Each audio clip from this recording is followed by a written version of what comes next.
lo schermo intero.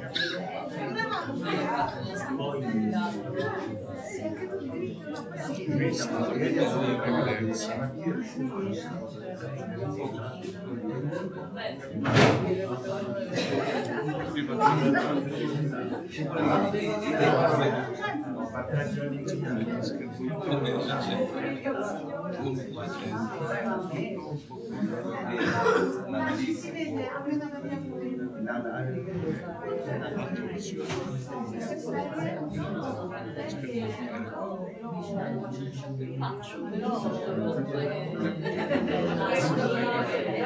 Vediamo se...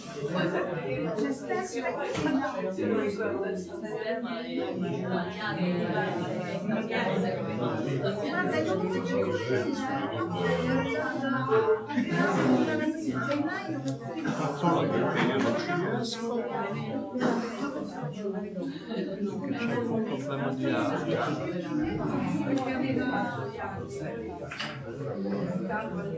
problema di sto cercando appunto. Va bene.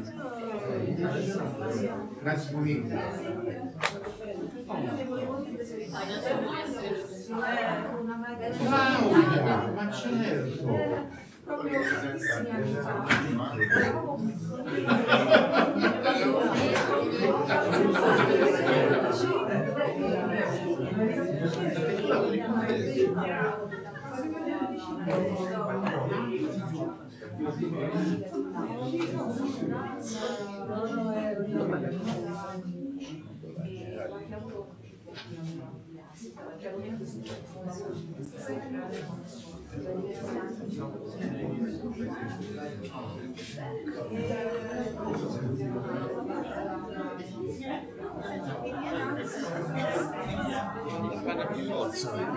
Che sono quasi tutti PDF, adesso controlliamo.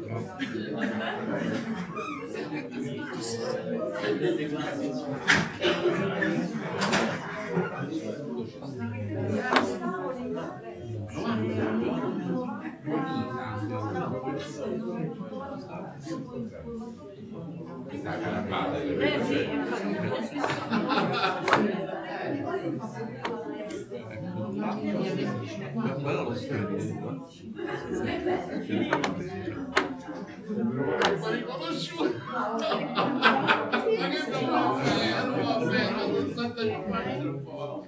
Faccio sempre questo però.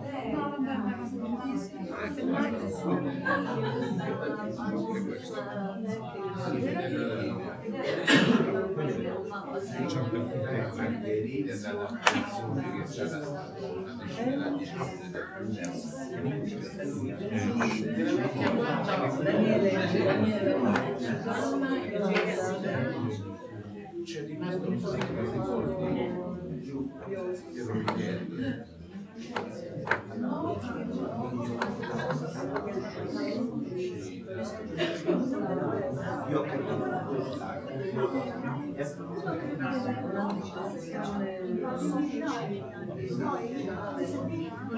Perché si presentava meglio.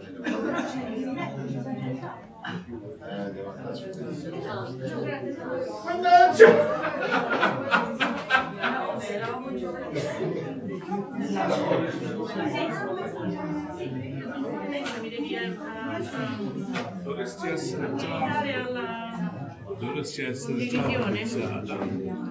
Poco fa no. Sara Nicolosi. No, adesso io ho non messo, c'è. io ho messo comunque, però poi sto vedendo che questa la sta facendo un po'.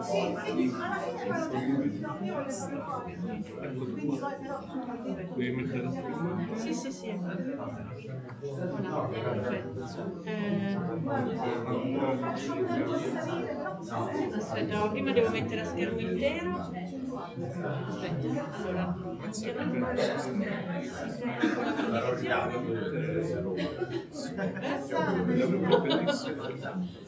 Aiuto, però una volta che faccio la condivisione come faccio?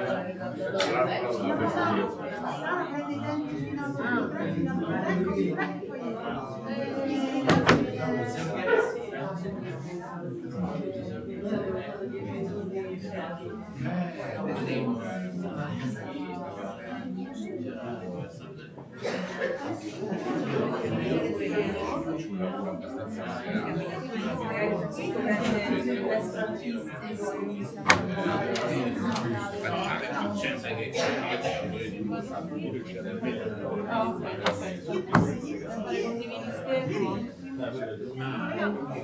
Ok?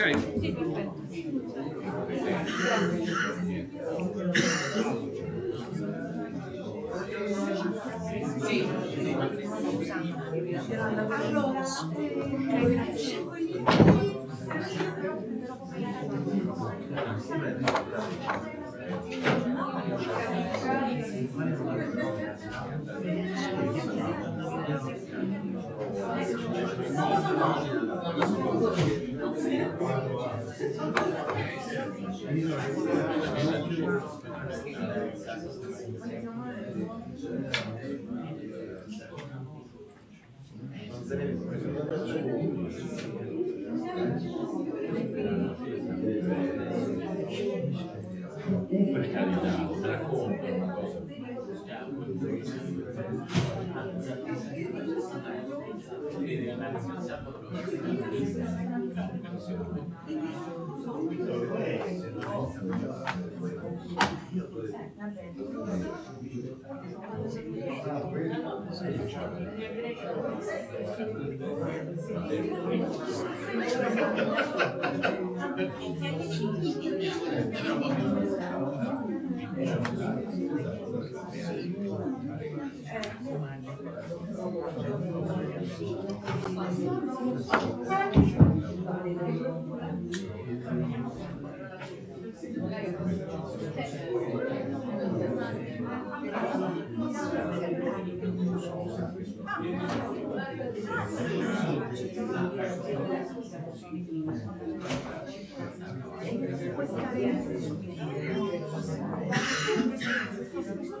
A che ore è?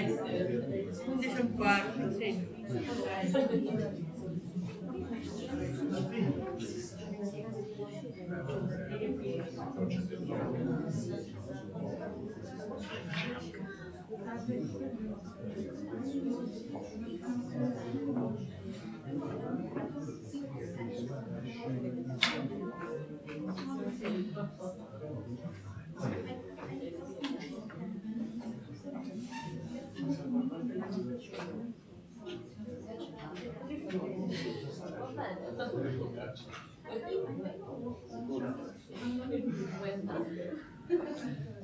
Allora, buongiorno a tutti.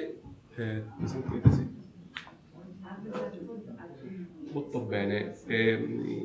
Allora, this is the opening of the IASI Day 2023-2024, the scientific days of the Institute.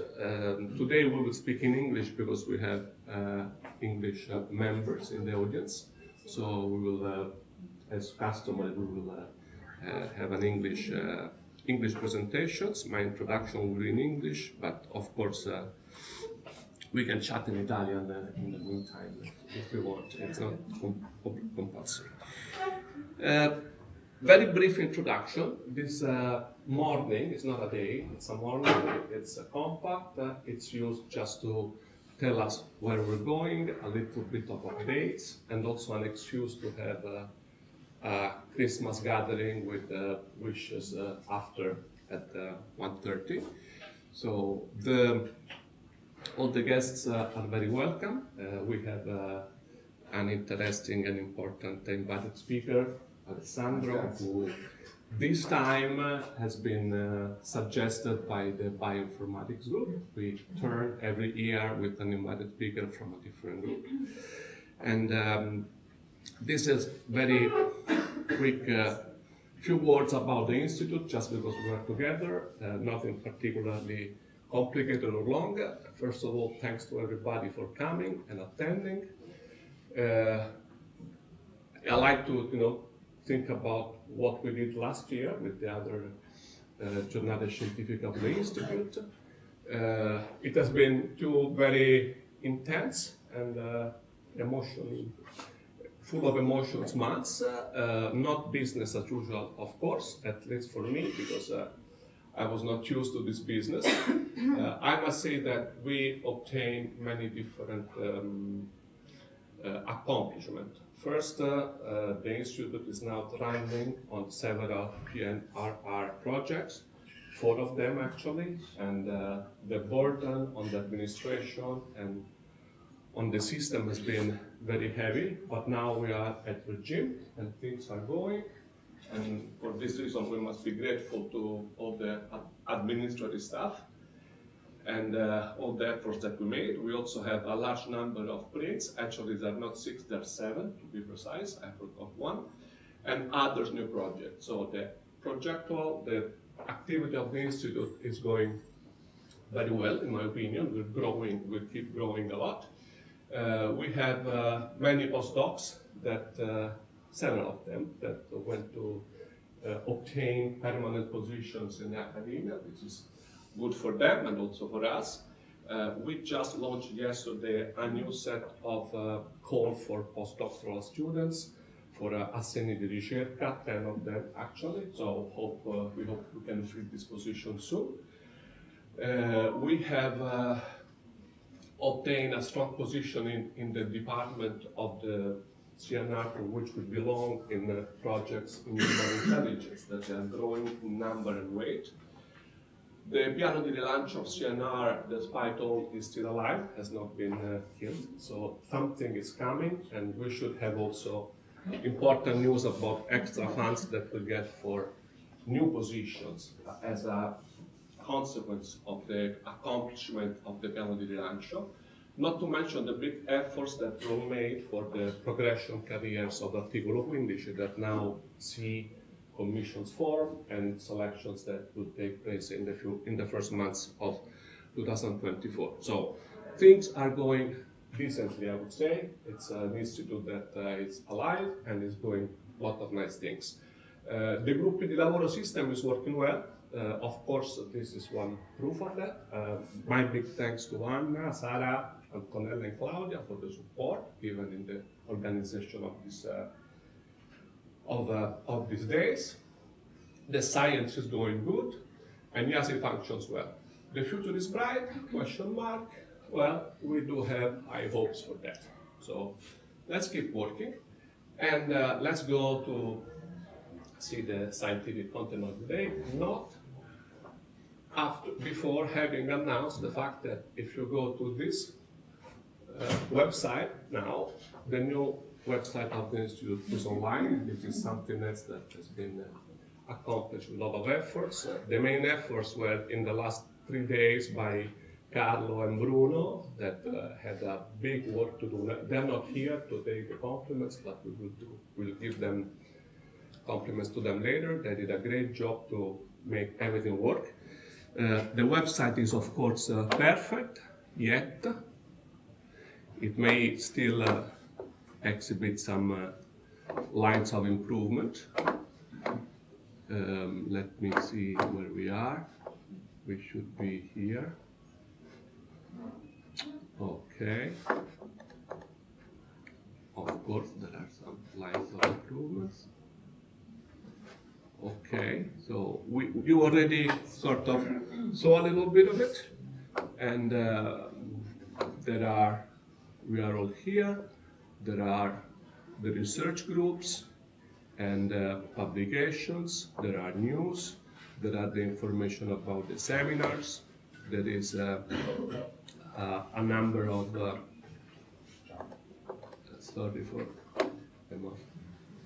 a number of announcements here on the left that we can change very easily of about our days today. So now that's where you get when you click on www.iasi.it. Please check it. It's not something that is dead, it's alive, so it changes continuously. As you know, some of you will be in charge for each research group to check on the website and keep the updates and see that everything is working well. And the group, which is coordinated by Ida Mele here, thanks Ida a lot, she will be the collector of comments and contributions and of course corrections that will need to be made to the website that is almost perfect. The space. The presentation of today are divided into a number of sessions, one for each research group. They're very short. We will have a system that helps you to keep the time. You see this clessidra here. This will last 5 minutes, and it will be our concern to turn it after 5 minutes, so you know that the time is running. Most of the talks last 10 minutes, so after 2 of them, you're done. Otherwise, we will start waving. As said, we have Alessandro Giuliani as a keynote speaker at 10:30, just before the coffee break. That will be introduced probably later, but the talk is about bioinformatics. And I'm sure it's very interesting also because it keeps giving us a perspective of new things that are happening outside of the Institute, which is exactly the objective of these invited speakers. So without further talk, I leave the stage to the first session from the group of Anna, and thank you a lot. See you later. Even if you're bored, you can go away and come back at 1:30 for eating and drinking, okay? Thanks a lot.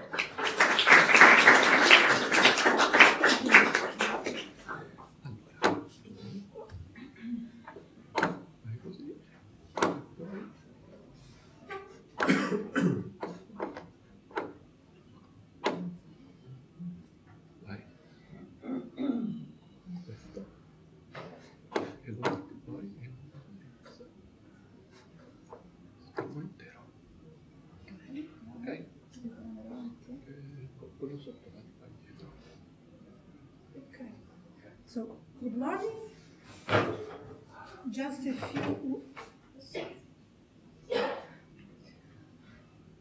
a few words about the SACS group. In particular, to remind the members of the group, we only note that Giovanni Abramo at the beginning of the next year will retire, but he will remain in the group as an associate. And today, unfortunately, he's not here because he stays at home with fever. And furthermore, two research fellows, Eduardo and Federico, concluded their activities this year. And about what we do, I will not go into the research lines as I did in the previous IASI day in January, just for time reasons. But today I just want to show you that we will cover the 2 remaining research lines that we did not cover in January, that are highlighted in orange. The first one is NLP processing and information retrieval for web search. And Ida Mele will give a presentation in particular on question answering over knowledge bases. And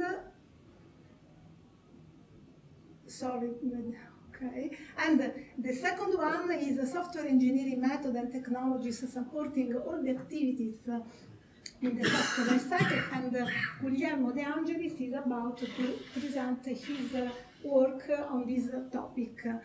And about the ongoing project, in addition to the list of projects I presented in January, the group acquired a new print project called Domain, whose coordinator at IASI is Emanuele De Angelis.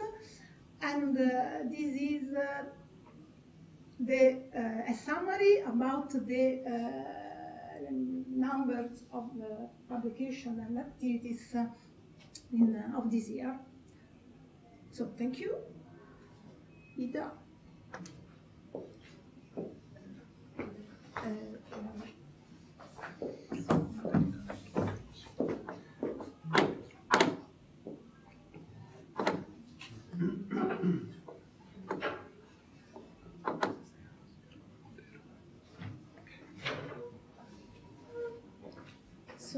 morning, everybody. Today I'm going to present our recent work on question answering over knowledge bases, and it's a joint work with Anna Formica and Francesco Taglino.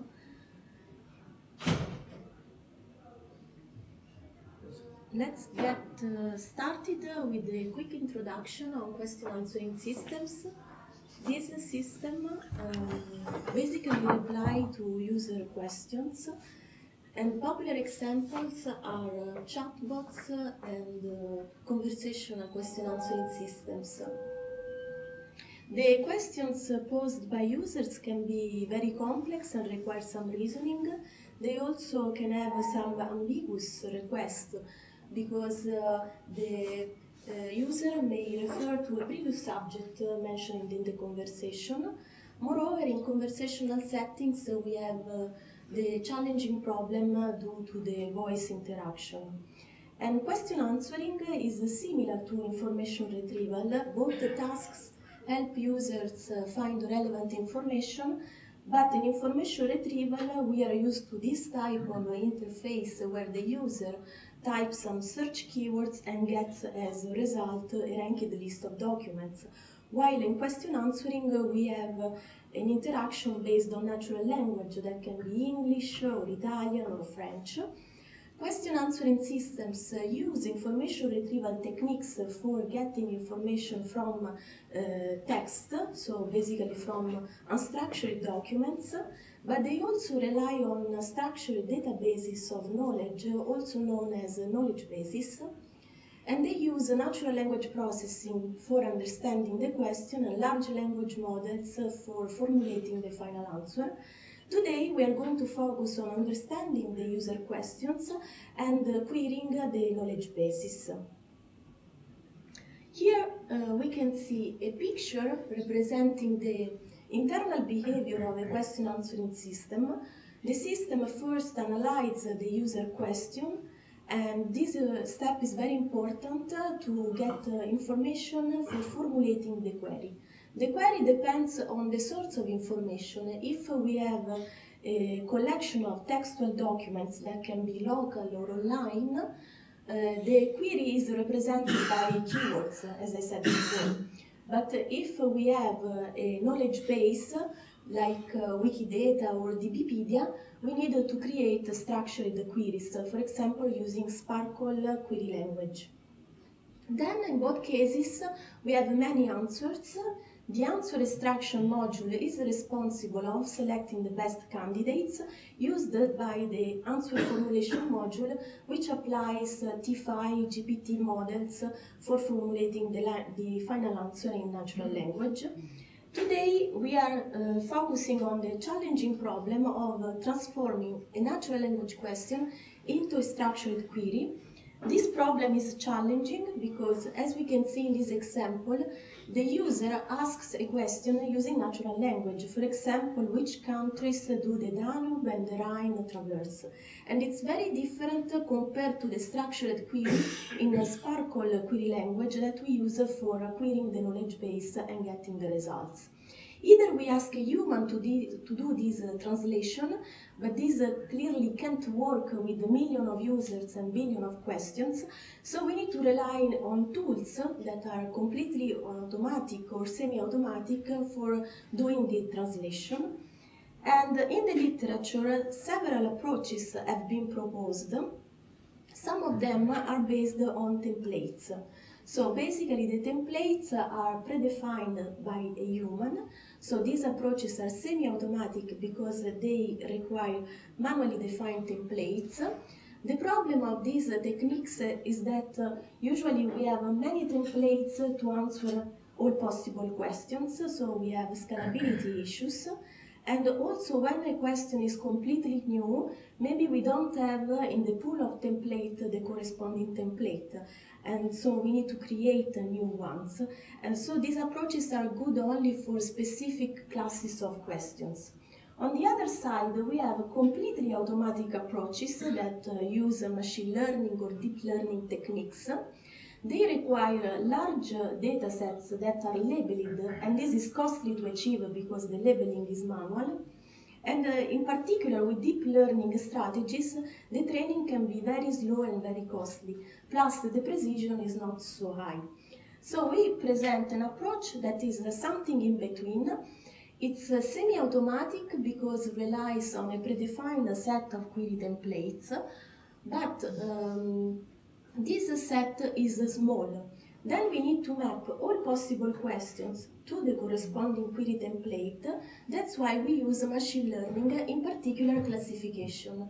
So here we can see we have all possible questions, and with the classification we can map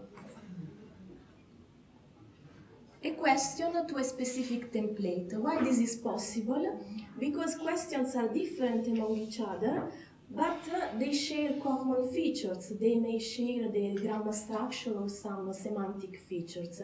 So we can answer a million of questions using, for example, 15 query templates, and this allows to have good precision and also to solve the problem of scalability issue. So for our experiments, we use as dataset the one presented by Saha and colleagues, made of complex natural language questions. The dataset has more than 1.5 million of questions divided into classes, and in particular we selected 7 classes for a total of 650,000 questions. Here we can see the final taxonomy. Some questions are very simple. They only involve one entity, one relation. For example, which is the capital of USA. Others are more complex. They have logical operators like and, or, but not. For example, which countries do the Danube and the Rhine traverse means that we need to find all the countries traversed by the river Danube and then intersect the results with the countries that are traversed by the river Rhine. In the union we have or, so we take both, so it's the union. In logical difference we have to take, for example, in this case, all the territories located in Eurasia and then remove those that are located in Europe.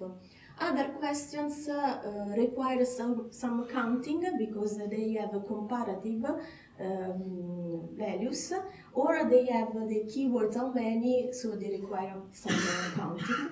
To each of these class corresponds a different template.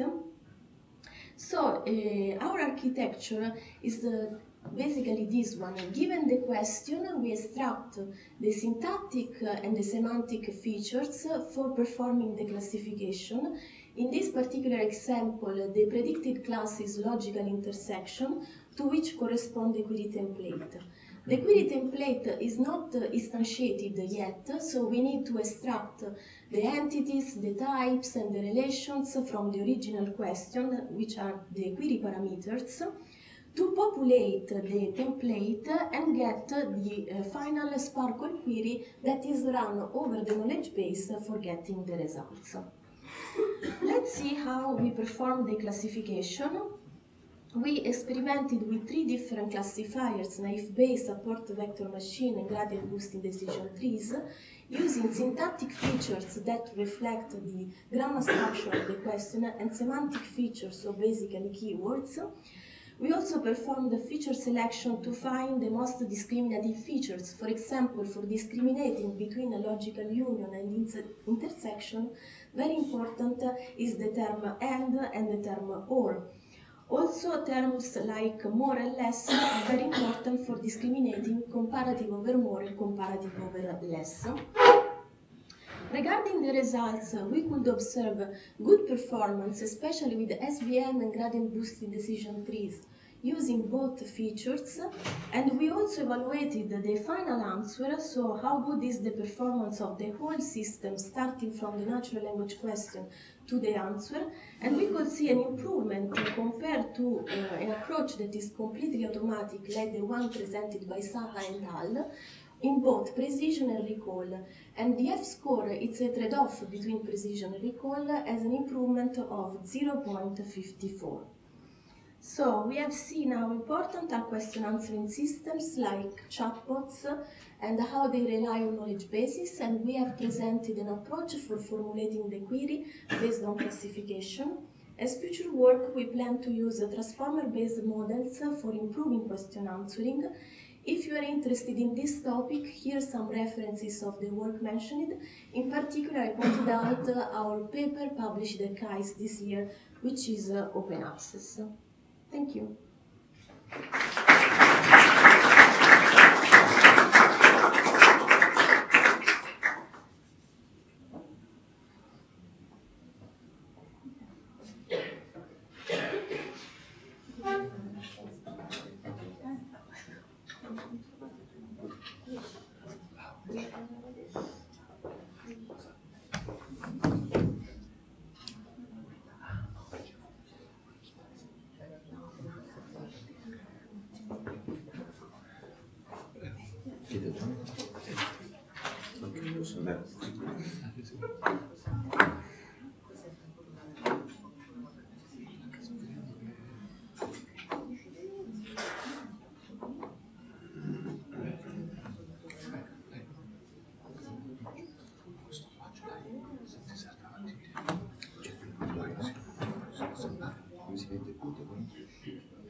Okay, can I go? Hi, I'm Guillermo De Angelis. I belong to the SACS group, and I'm here to present more or less the research area where I spend most of the time with many other collaborators. So what I'm going to present here is not just what I do, but what I do with others. So maybe there is something that comes from me and other things that don't come from me. Okay. Done. Questo? Passo sotto quello sopra. No, I would like to change the slide. Okay. Okay, so what I do? I try to do research, trying to check if methods and frameworks, trying to assess if a software system is correct.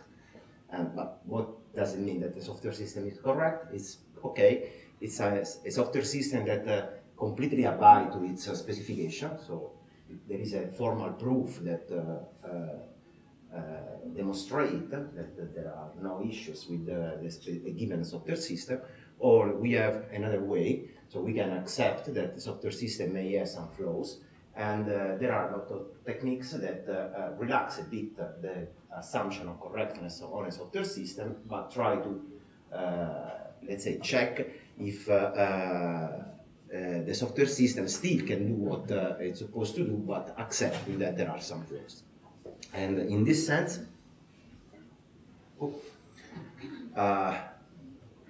what I research on, it's about software testing.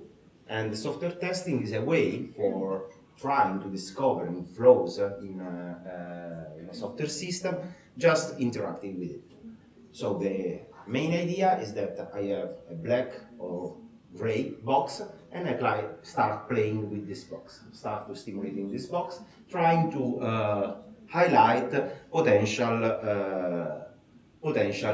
failure of the system. So the goal of software system is to interact with something that is running and discover potential failure for the end user. Then there is another part of the activities which is identify which is the reason why that failure has been spotted. But I do not work on that area. So in this sense, which are the key questions about software testing, and in particular about automated software testing? Okay, first of all, which input I select? Which are the best input to use to stimulate the system? Which are the more representative values to use? Of course, the domain is usually very big, let's say almost infinite, but we cannot test for each input of the domain. We have to sample some part of the input domain. And we would like to choose, we hope that the software system is done correctly. So for most of the input, the system will work correctly, but for some, very few, it will spot something. and we would like to pick them. Other key question is when testing is enough, when I stop testing, when I'm sufficiently confident that the job I did is good enough for my objective. And this comes with the definition of criteria or policies for accepting the correctness, accepting that the software system is conform with my requirements or with my specification. And these are key questions about software testing. And well, when we move to automated software testing, we would like to develop framework, strategies, methods that support us in doing it automatically. So there is a machine that thinks and helps us in doing this, in answering this kind of questions. Okay, so saying that, typical scenario, there is a developer that it's in its own development environment. Okay, here is missing some slides. But in its own development environment, run some tests on a given system under test. So he works in his machine, in his local development environment, and may use some data from collected from the field in order to stimulate the given suit. This is fine, but we are quite familiar with this kind of things. So everything works in my local computer, but then when I move it to another machine, it does not even compile. So in the last years, research on software engineering methods try to avoid this kind of situation. So that everything works from the developer side, but then when we move to the production, we have a problem. And one contribution to this is the concept of continuous integration. So the idea is that is followed is that in a development system, any contribution, any new advancement to the code base has been conceived as a new potential release of the system. So each time a developer starts with a new function, with a new patch, with a new part of code, okay, there is an automatic chain that assesses that the new contribution actually does not violate what has been done until that point. So usually current development systems are structured in three main areas. There is the developer that in his machinery develop some code, then put this code on some code base, remote code base, and then when the code is put there, automatically there are a set of machinery that take this code and launch different versions of virtual machine reproducing the different environment where that software will be deployed in production, and start to launch all the tests that are foreseen for that specific testing environment. So each time the new contribution to the source code is done, a chain of many tests starts in order to assess if the software works correctly in different operational environments. Okay, this is very very simple in some sense nowadays, and most of you probably are known or familiar with this kind of technologies like Travis, Jenkins, and so on. So we have a software system that we know it works. We do an evolution of the software system. We may change. Possibly we change this component to another, and as soon we publish this change on a code base, it automatically starts a testing session that proves that all the tests are still passing on the system with this new version of the component. Same thing if we do another modification to the code base, but maybe at this time we discover that test C had a problem. So the great advantage is that we discover problem in the different development environment, in different production environment as soon as they are committed to the code base. This is very nice, and it works like this in reality for many software factories, but of course there are no free lunch. So if we imagine that for every commit, every contribution to a code base, we start to developing, to running all the tests that are conceived for a given software system, well, it may work for small projects, but for big industries like Google, it starts to become a problem. So if Google is not consider those schema not affordable, probably is not affordable for many other software companies. So the idea is that we cannot run every time all the tests, but we could select only some tests, the most significant test for the kind of modification we just done.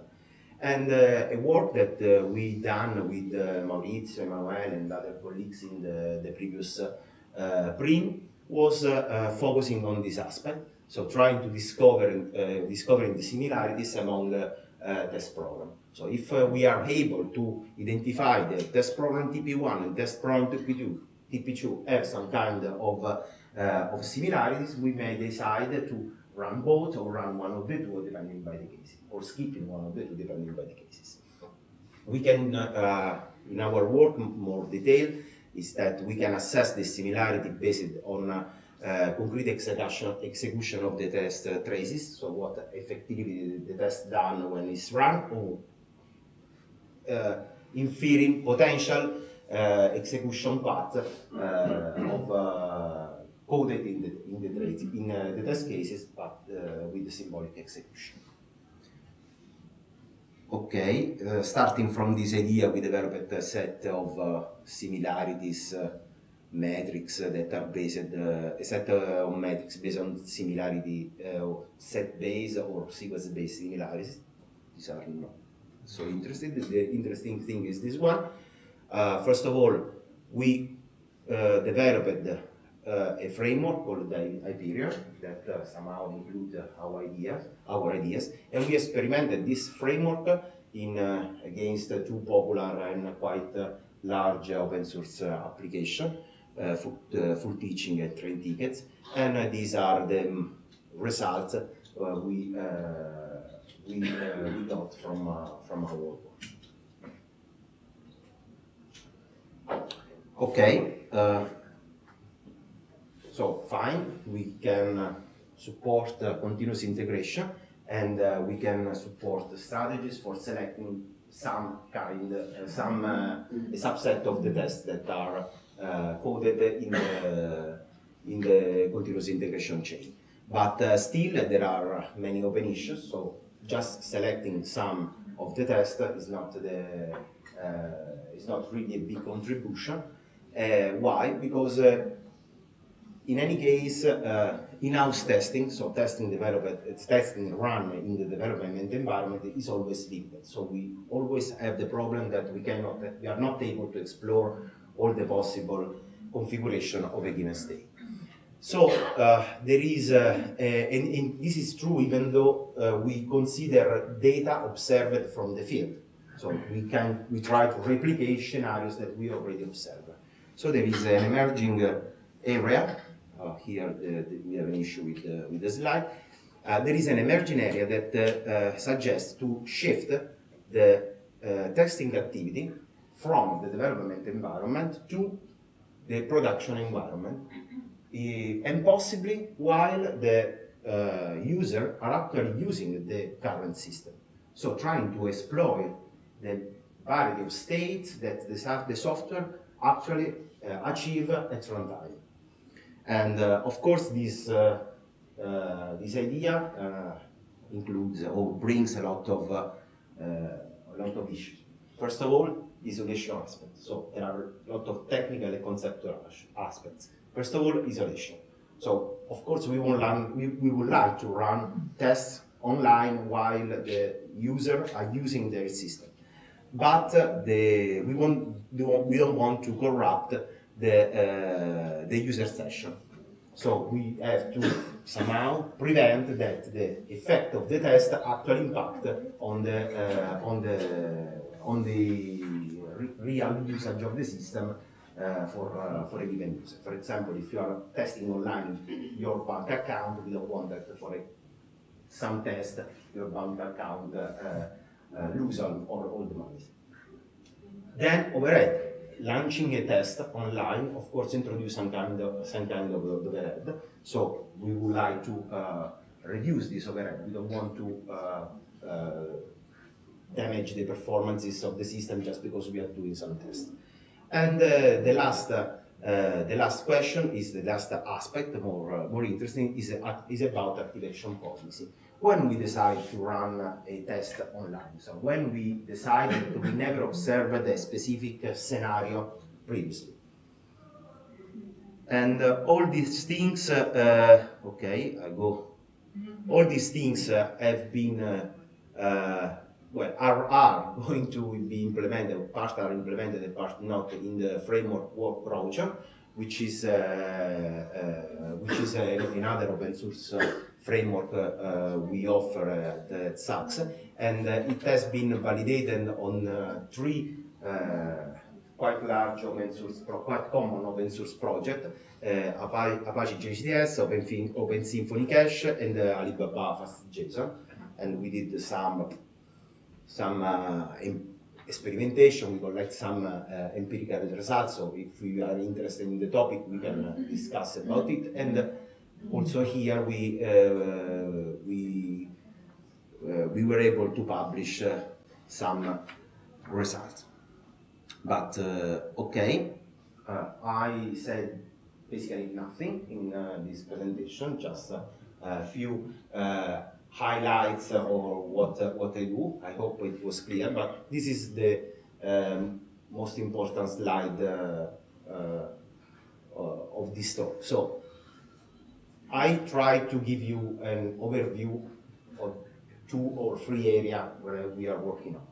So maybe there is space for sitting and discussing more in detail the issue and the issues and the potential field work for collaboration. Maybe for improving the definition of similarity among test program. Maybe for defining some activation policies that are not just random, but are based on some optimal or suboptimal decision. Or maybe plan further validation solution on other existing open source projects that you are developing or that you know.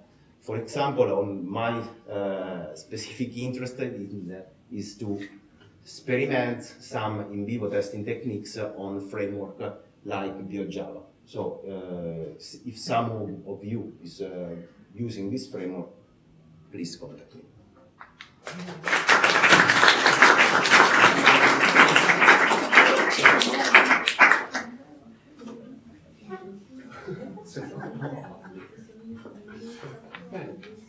Next.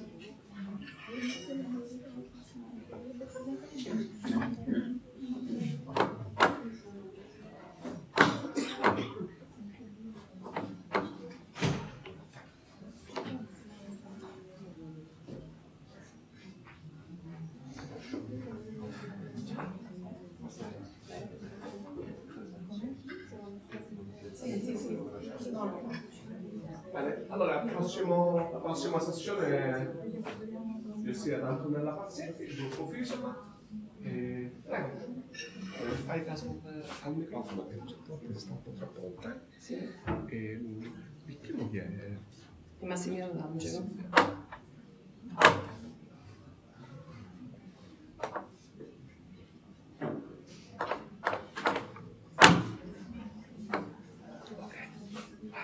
Okay, I'm truly glad to be here today to join for this second edition of the IASI Day.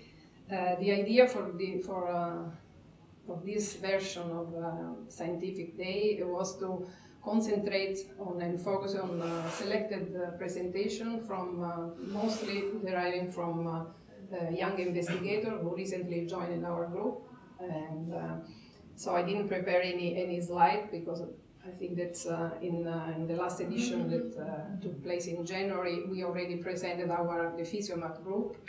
And in the Physiomat group, we have two souls, the mathematical engineering soul and bioinformatics, biostatistician from one side, and that is represented and coordinated by Simona Panunzi. And the other side is coordinated by myself, and more it's dealing with translational studies devoted to applied, I would say, to human disease, and ranging from oncology to neuroscience. And I think that I really don't want to take time away from the presentation of today. So I would like to promptly introduce Massimiliano D'Angelo, who belongs to the team of Alessandro Borri.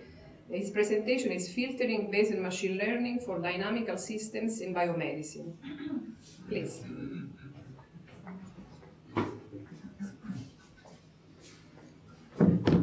Okay.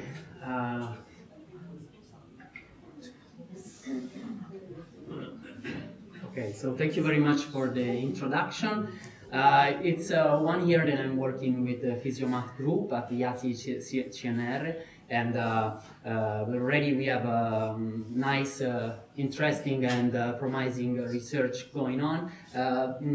Today, in the talk of today, I decided to not focus on some specific results, but actually to give you an overview of one of, I think, is I believe, not only me, is one of the frontier in the machine learning community. Okay, the goals of this presentation are okay. The goals of this presentation is to sketch some of the ongoing works and direction of the group, to provide some motivations and tools for the use of complex model, and is it working? No? Okay, to provide some insights into recent advances in the field of physics-informed machine learning for control and optimization and identification. And of course, I want to thank you, the amazing collaborators of the group, and in particular the automatic control people. I don't want to spend too many words on the success of the machine learning, and in particular of deep learning. This is demonstrated by the huge amount of research, not only in the computer science community, but also in the automatic control, economics, system biology, and so on. This is because the tools, and in particular neural networks of machine learning, have demonstrated great power in dealing with a lot of different applications, such as natural language processing, speech recognition, image classification, autonomous cars, and robotics, just to mention a few. Actually, we are interested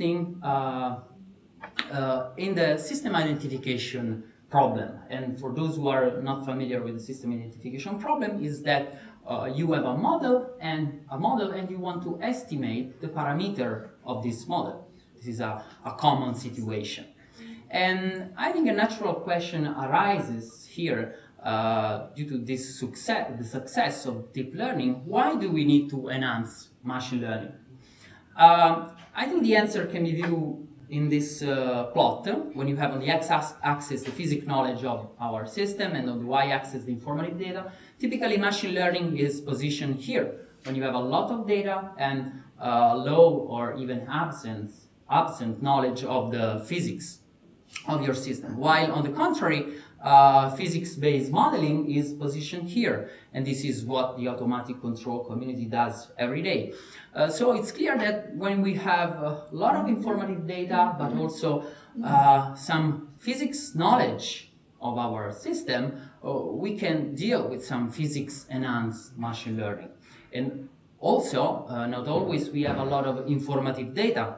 Informative data are not always a lot, and so even in this part of the graph, we can seek of some physics and machine learning techniques. So, long story short, physics knowledge helps to enable generalization when we have small data, and also enforce physics when we have large amount of data. And this is an example when we have just purely data-driven methods. For example, this is a bouncing ball. We observe some position of this bouncing ball, and purely data-driven methods sometimes can have pure generalization performance, as the plot on the top plot, or, for example, provide some physically inconsistent prediction, as the bottom plot.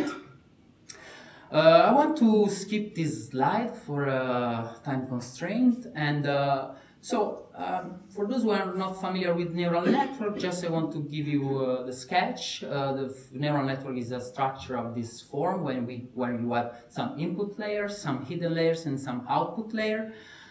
Each circle is it's called the neuron, and each neuron has some mathematical expression, typically a nonlinear function, and each output of this network is obtained by the combination of this nonlinear transformation.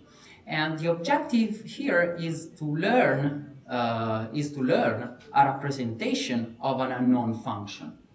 Okay, some unknown function we call phi. Okay, and of course the objective is to infer some unobserved function values. Okay, so clearly the neural network depends on some parameter. Each of these neurons, or each of these mathematical expression of the neurons, have some parameters, and of course we want to compute the parameters. The parameters need to be adapted to match the underlying problem, and we need to train the network on the available data to obtain this parameter. So,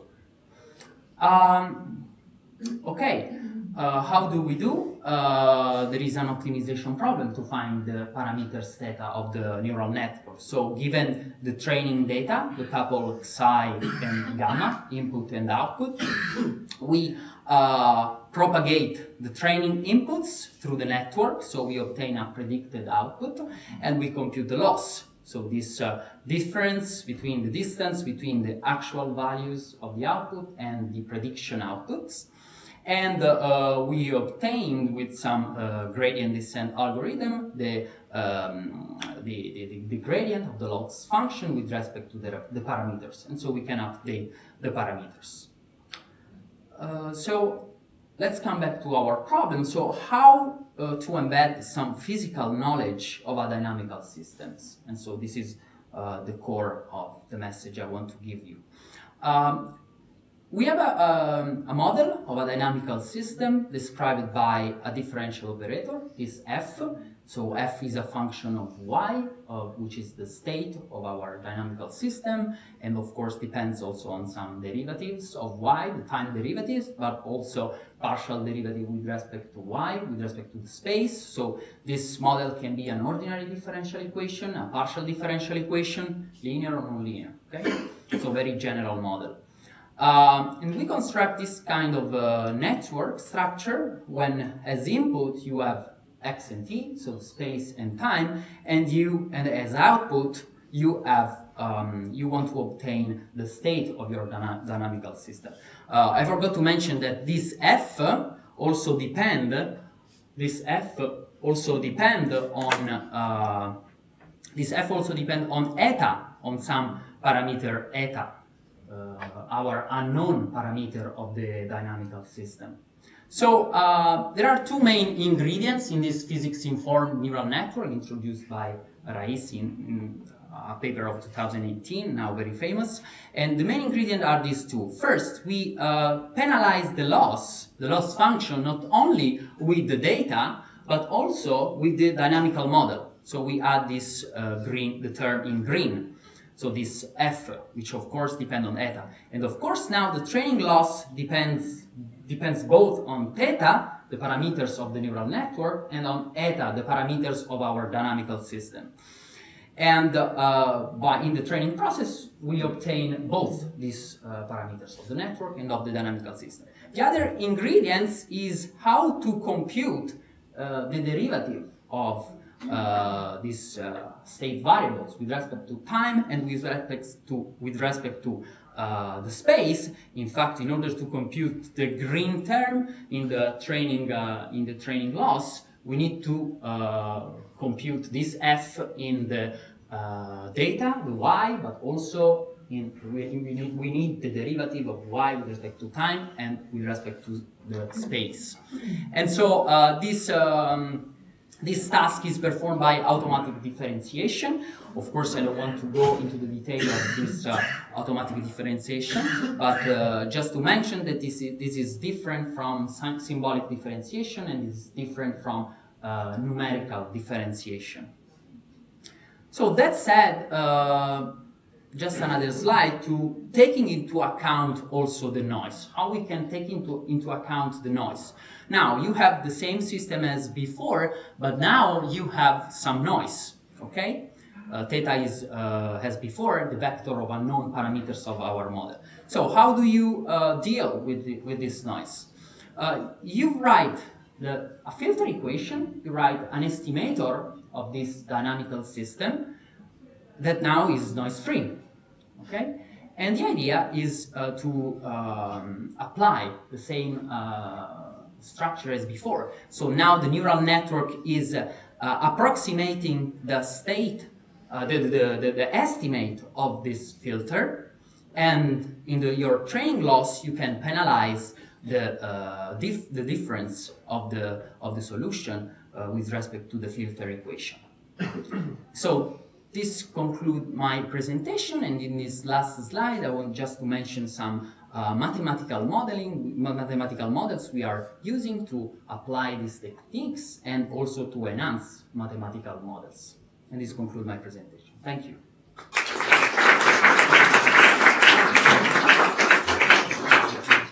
Thank you very much. Is there any questions from them, please? How do we apply the automatic differentiation to the implicit? Automatic differentiation deals with the data, not on the... But you apply the Dini theorem for automatic. No. You have to put the differential equation in explicit form. No. In order, no? No, you don't need an explicit form. No? You use the data you have, the solution of the neural networks, and you apply this automatic differentiation on the data, not on not on the explicit form of f. Not on the explicit form? No. What kind of automatic differentiation? Yeah, it's different automatic differentiation you are talking about. It's not the same. maybe it's different. Yeah, maybe It's it's different. Maybe it's different. I know you are working in a. I know it's different. It's not the one you are thinking of. Are you using the automatic differentiation? Maybe it's another form of automatic differentiation. There's another. Another form. Yes, it's not the one. Okay, we discuss. Yeah, we already. We may discuss. Yes. This, Okay. Thank you. later. Okay. Thank you very much. Thank you very much, Massimiliano. So it's my pleasure to introduce to all of you Sandra Atlante, that some of the people in the lab already, in the institute already know her, but some know. So she's a very new entry in our institution because she started the activity in September 1st within the frame of the PNRR or PNRR project devoted to the RNA therapeutics. I'm really very glad to have her here presenting. She responded very enthusiastically to my invitation to talk about a project, a collaborative project with the Maugeri Institute in Pavia. The title is Reconstructing the Genome to Fight Cancer. Please.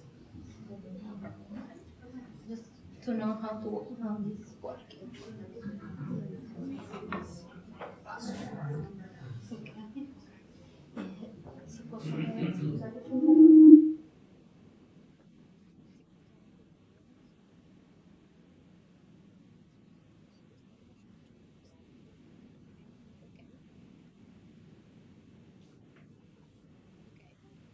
Nice to meet you, everyone, and good morning to all. I'm going to talk about one of the projects I've been working previously that is concerning the characterization of a small molecule which is and which has an epigenetic activity and potential anti-cancer properties. Okay. Sorry. Okay, as you may know, cancer is a multifactorial disease in which many processes contribute to its onset and development. And among the emerging hallmark of cancer, we as a group are working on two of them. For instance, the role of senescence in hormone-driven tumors, and we submitted and presented this project at the Pescoller International Meeting on Cancer in June. And the focus of today's presentation, the possibility to exploit the dynamic epigenetic modification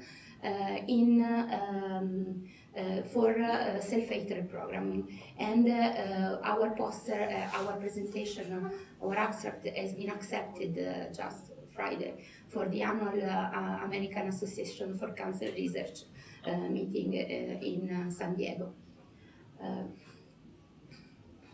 Okay, just to introduce the epigenetic concept to you. Epigenetics is the study of modification that occur around the genome, but they are independent from the DNA sequence, and they are still mitotically or meiotically heritable.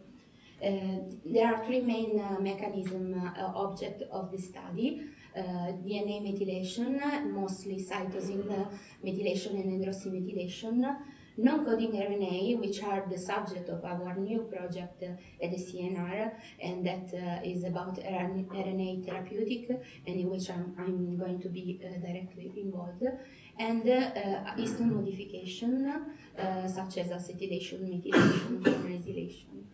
So, histone acetylation is the focus of today, and is a modification that involves the addition of an acetyl group by this family of enzymes, the histone acetyltransferases, and that is removed by histone deacetylases. And this modification is able to regulate chromatin status, so relaxation and condensation. Among the many members of this family, we are going to talk about HDAC6, which is an enzyme that is relevant for protein stability and chromatin dynamics regulation, and that has notable implication in cancer and immune response. And we are going also to talk about P300 protein, which often work in complex with HDAC6.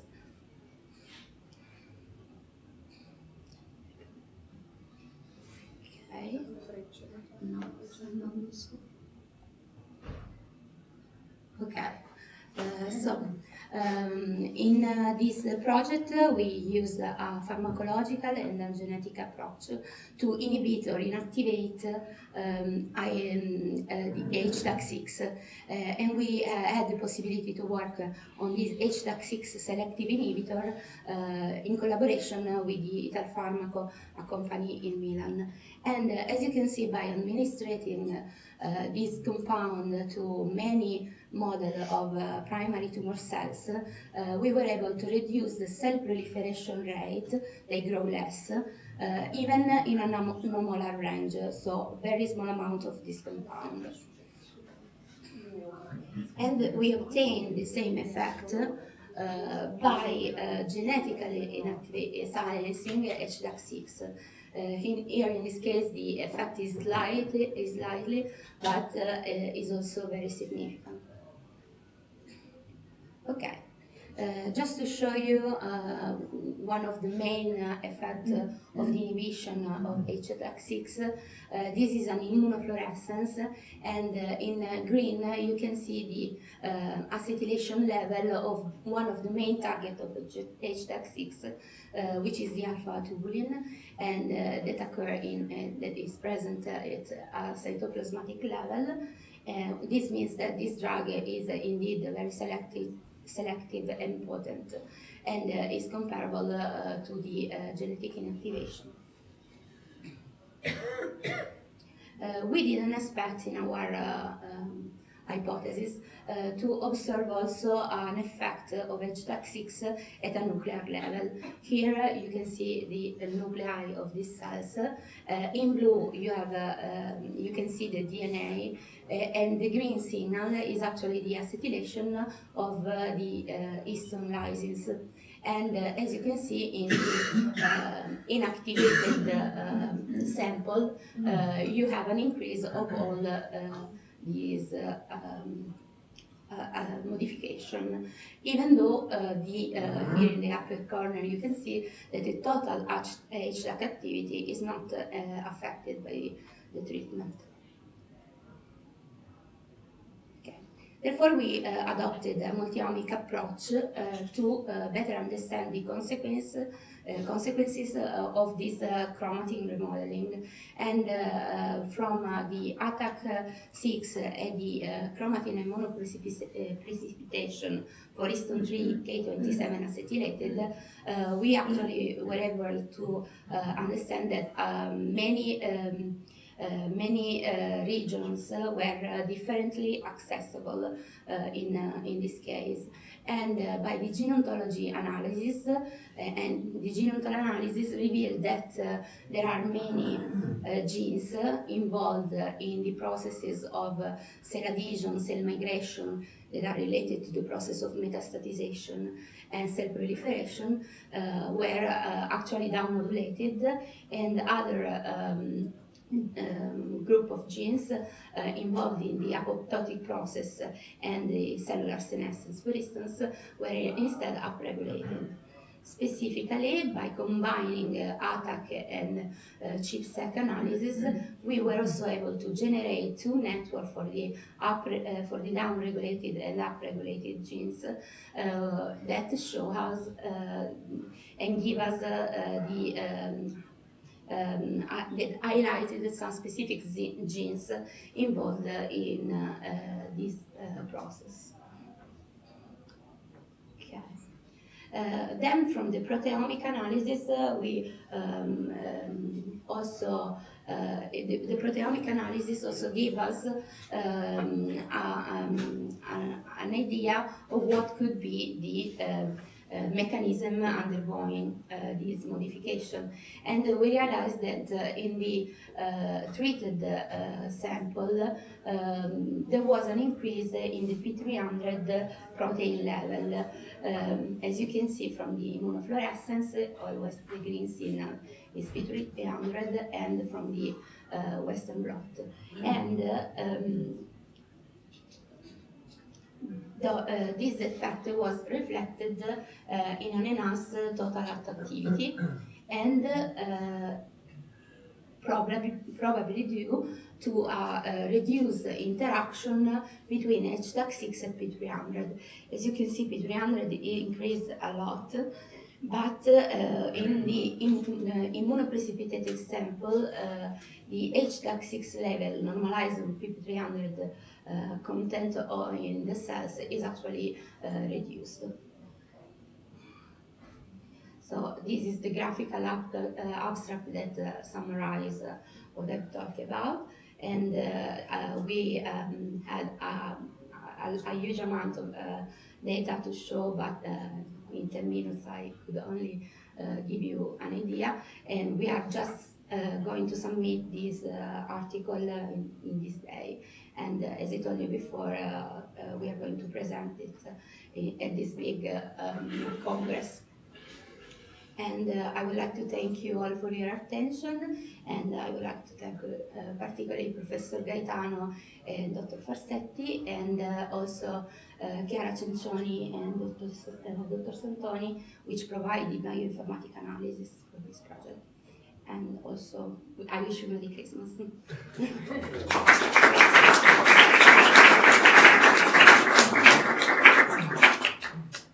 So, if there is any question or curiosity from you, so no. If no, we invited Daniele and Antoni for to introduce our guest. Okay, thank you very much. So first of all, I would like to thank Alessandro for being here with us today as a speaker, and we are very happy to have him today with us. So Alessandro is currently a research director at Istituto Superiore di Sanità, and he works in the Department of Environment and Health. He is a statistician, biologist by training, and has a broad experience in applying statistics, computational methods, and algorithms in many fields biology, and also in many other fields other than biology. He is author of an astonishing number of papers, according to Scopus more than 450, and his research lines include multidimensional statistics, recurrence quantification analysis, soft mathematical and statistical modeling, and attractor hypothesis in cell regulation. He is also a leading expert in the field of the so-called protein contact maps, that are a sort of representation of protein through graph. And so today we will talk about whole genome expression synchronization and self-organization as drivers of cell-phase change. Thank you, Alessandro. Grazie Daniele. Please. Daniele, questo si parla? Sì. Avanti e indietro, punti. Ah, ok, avanti e Passi parla. Ovviamente, però Vabbè. Daniele forgot to say that we are friends from since many years. This is why he was so.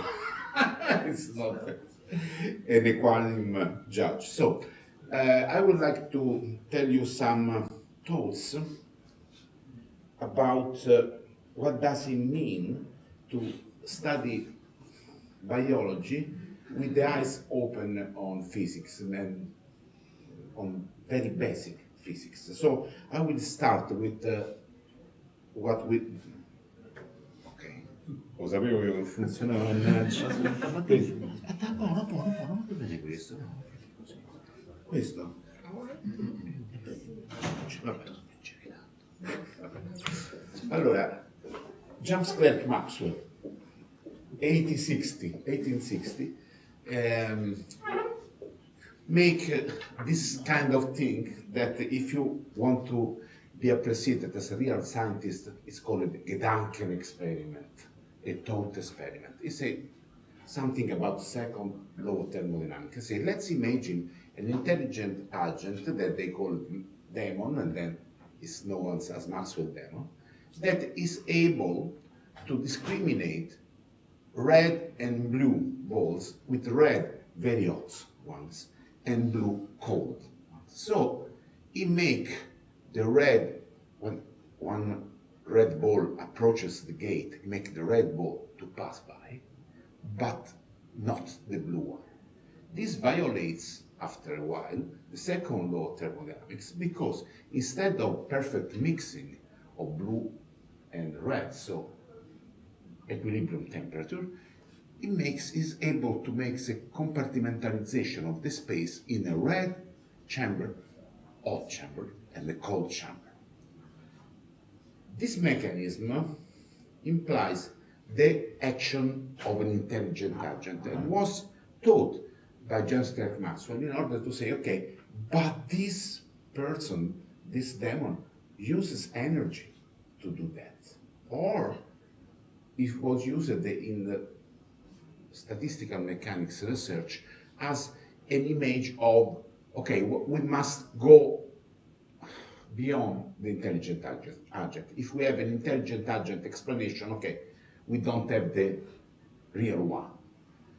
By the way, this is much more serious than a purely scientific, let's say, joke, because the almost totality of biological explanation are of the Maxwell-Demon style. No, questo è quello sbagliato, ma sto imparando. Quello sotto. Uso le frecce.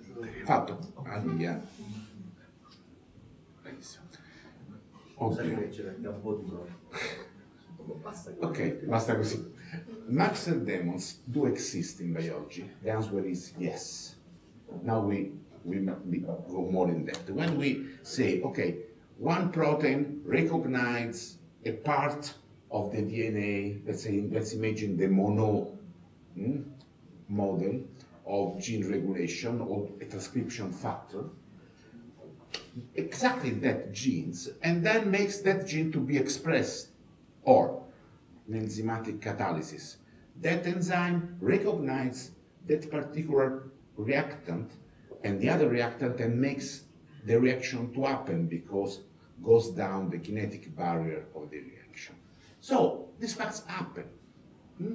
So they are, from the definition of Maxwell demons. Okay. But that, as the famous movies of the 80s about Godzilla, science matters. Because if we add 2, 3, 4 genes, this can be done. Let's imagine when we add 10,000 or approximately 30,000 genes that code a protein. If we go on even non-coding RNA, but they are regulated as well, we go one order of magnitude more, something like 100,000 genes, which is the energetic expenditure of them. It's unbearable.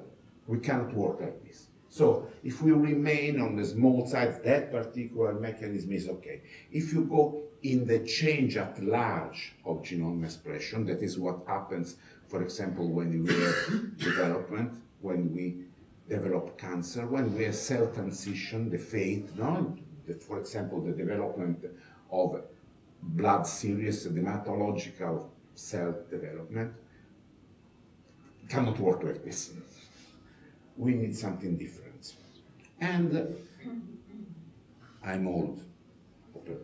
And we must go beyond the accepted explanation in biology that are identical to the explanation in informatics, a sort of chain of if, then, if, then, if, then. And we suppose that, for example, this is the protein synthesis is practically deterministic. Now, we are discovering that this is not the case. The idea that, okay, you recognize these letters and then this other happens, this other happens. I don't say, I'm nothing against that. I simply say that the big frame is different.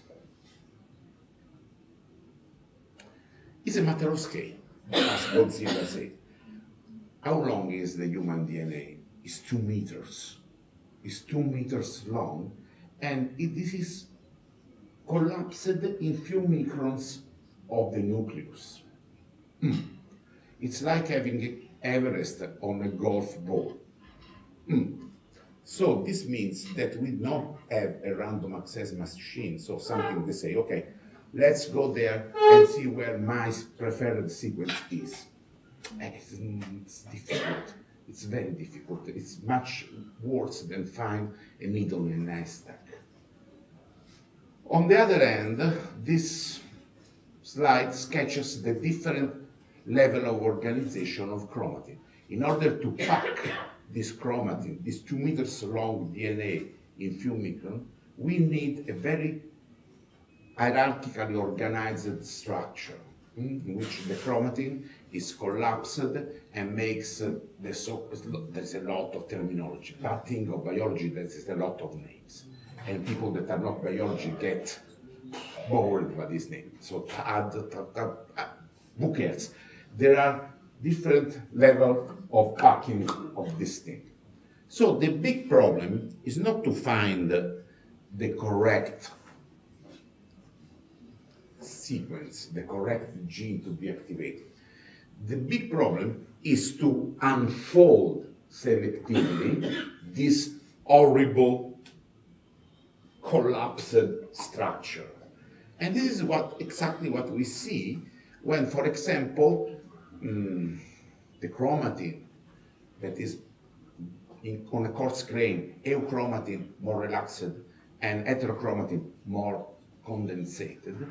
And when something happens in a cell, like for example in this case, there is a shift toward another differentiation stage of these cells, we see a big change in the disposition of these elements that are linked to chromatin. And there are a lot of proteins that mediate this folding and unfolding. But the big thing is that what that you see, the first thing that happens in any kind of change, in any kind of transition is, okay, let's unfold some parts and let's fold some other ones. So it's like going in a big library and before reading the book, having the ability to say where this book is.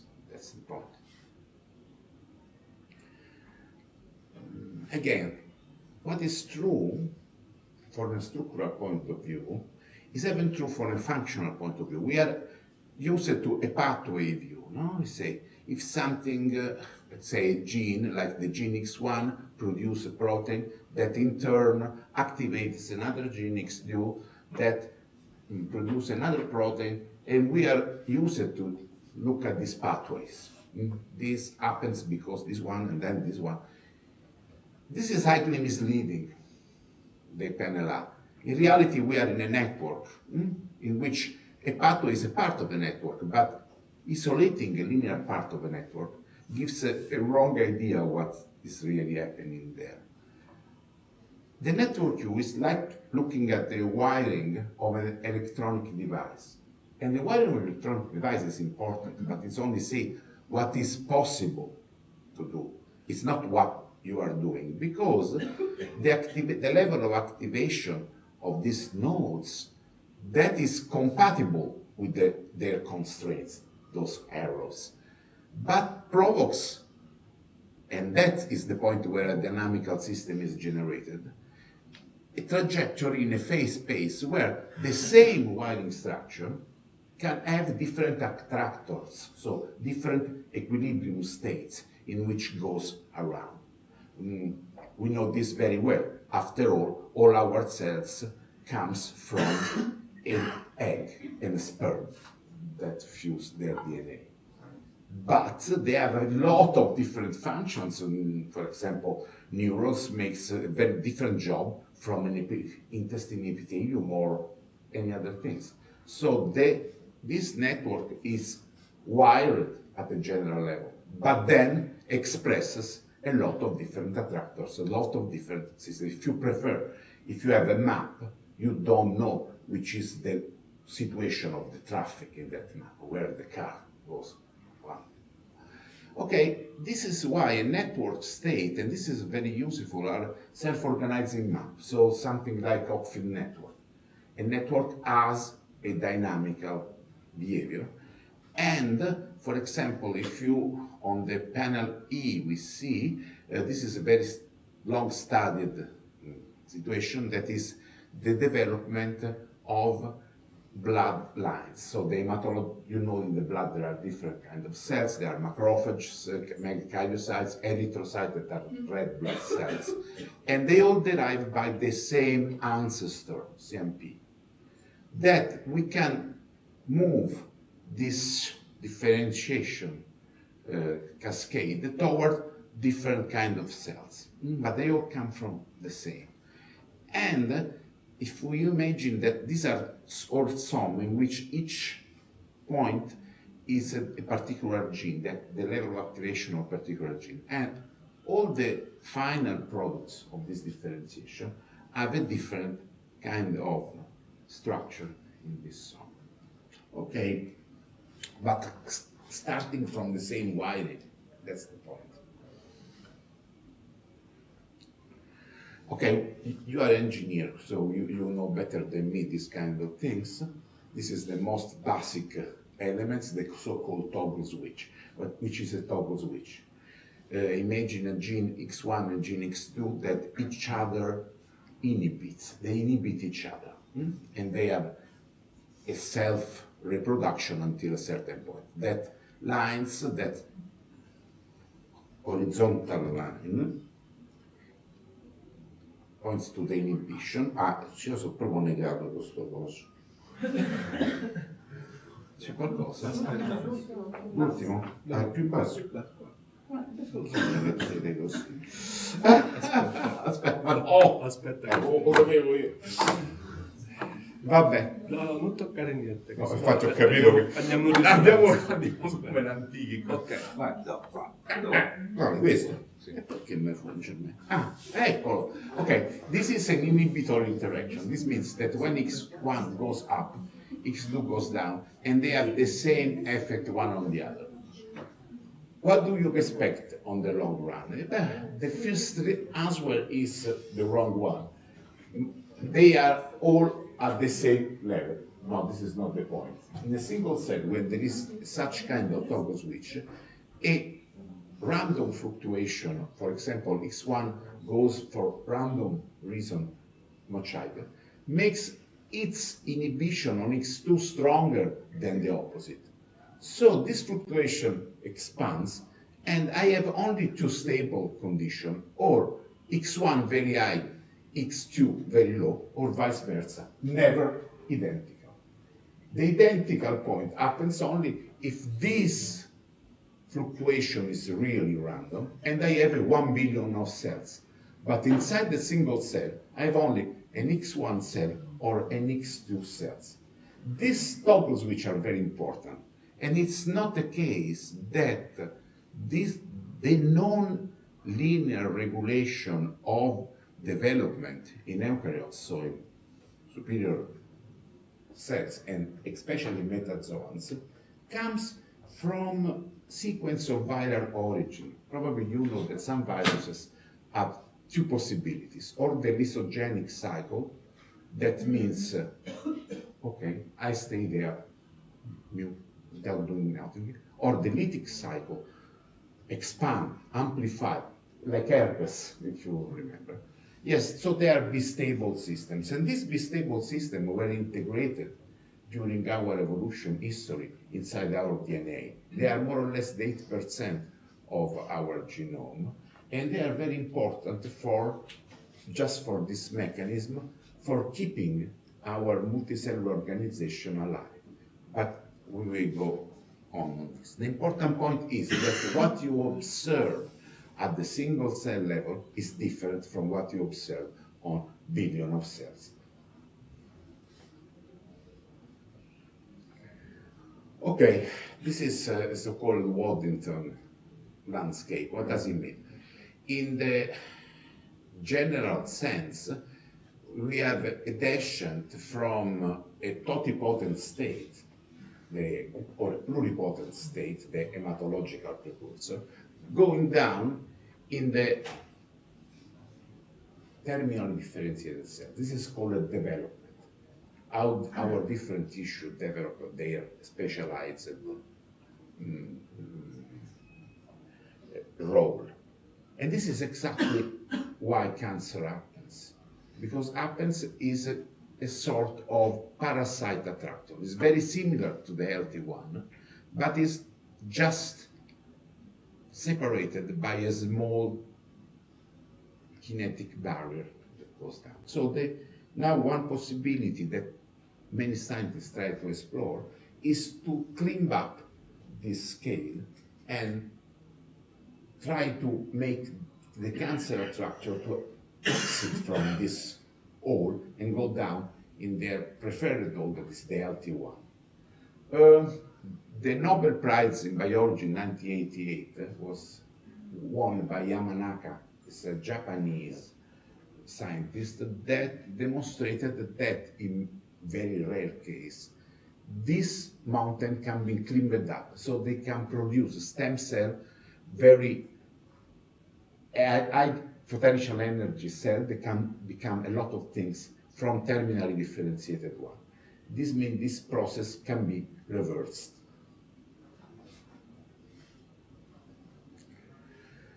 So the point is that when we are in front of different kind of cells, these are different kind of cancer, squamous cancer, lung cell, and so forth, we can separate them from the point of view of the different pattern of expression. No single gene is significantly different from this. The pattern, yes. Some numbers. We have more or less a conservative estimate of 30,000 genes producing protein. Each gene, can be expressed in 4 orders of magnitude. How many possible combinations you have of this? A huge, an infinite number. Well, but we have very few tissues and very few kinds of cells. Physicists call this a rapid landscape. So there are very few equilibrium states in which you can accommodate this potentially huge number of configurations. By the way, we have more or less 400 different cell types and no more than 2050 tissues out of the infinite number of combinations that you can come out from all these genes. What does it mean? This means that there is some energy we still don't know that constrain the system to very few possible equilibrium states. This happens every time in biology. We have a huge number of possible combination of sequences, but we have very few fold classes of proteins and so forth. Or the general structure of the animal, there are only 3 brow plan, like the morphologists call our symmetric brow plan, radial brow plan, or globular brow plan of all the organisms. So this is the same for genes. Now, are the same cells, macrophages in these cases, and these are the different expression of 30,000 genes. This is a logarithmic scale. This is 10 minutes, this is 15 minutes. It's a very important point because here something very important happens, that this cell responded to an antigenic stimulus. But let's see something very important. We have more or less 3 orders of magnitude, this is a logarithm, and we have a correlation coefficient of 0.98, almost 1, on the entire genome expression. This is to demystify one terrible and persistent myth of biological data are very fuzzy, are very, who knows, a lot of noise. This is incredible. It's very difficult to have a physical device that remains with this correlation of 4 orders of magnitude. It's something incredibly regular. But it's regular at a large scale. Let's go into small scale. So don't take in consideration the entire genome, but a small part. So this is R, that means the length of this square, and this correlation goes down to 0.929. This is 0.56 and so forth. In general, it goes to the plateau at 50 genes, more or less. Okay, if you're a physicist, you like to call this is a percolative threshold. What does it mean? Nothing special. It means that we have microscope and not only xeroscopies, because otherwise, if I continue to enlarge a xeroscopy, I could magnify any element many times, but why it doesn't work? Because sooner or later I arrive to not understand anything and I only see the Kodak paper. That's why we have microscope and not only xeroscopes, okay? And this is exactly what happens with genes. If I stay now on the small scale of few genes, I see noise. On the macro state, I see regularity. Nothing strange. This is called thermodynamics in general. But this is very, very important. Why is important? Because in general we forget this, and we establish that the given gene is interesting and forget the entire frame, and we make a lot of errors on this. What is then from where this regularity comes? This is the same mouse 41 and mouse 41. This is another mouse, but the same tissue, colon. Okay, they are identical. This is a mouse, colon. This is the same mouse, but another tissue, pituitary gland, and no correlation exists. This means that if you are a gene, it's more important in which tissue you are than the owner of the tissue. That's important. It's a matter of scale. We are used to say, oh, let's check the difference between these different organisms on the basis of their gene expression, and we continue to think that this comes from the biological fact that this mouse 41, is different from mouse 42. This is surely true, but not at this scale. At this scale, the important point, if you are a gene, is where you are. You are in a colon or in a pituitary gland. That's much more important than which is the owner of the organ. And the same happens for cancer and healthy tissues. The important point is which tissue you are. Let's say an healthy breast is more similar to a cancer breast than to a neuron. Any one of us knows that, but we forget. So let's go on. This happens at every level of biology. For example, the formation of biofilm. This is a very important problem in terms of public health. Probably you know of iatrogenic infection, so these terrible infections that cannot be cured by antibiotics. This comes from biofilms. What does it mean? That different bacteria go together and work like something similar to Alberto. They work like a multicellular organism because they organize themselves with specialized role for this bacteria, and this is very difficult to eradicate. But if I look at the single cell, I see totally noise. But at the gross scale, I see a very organized structure that have quorum sensing. So they form this biofilm because they can understand how many they are. Okay, we are many. We can do a colony.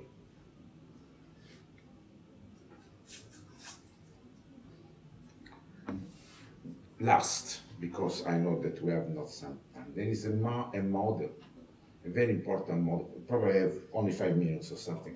No, di più.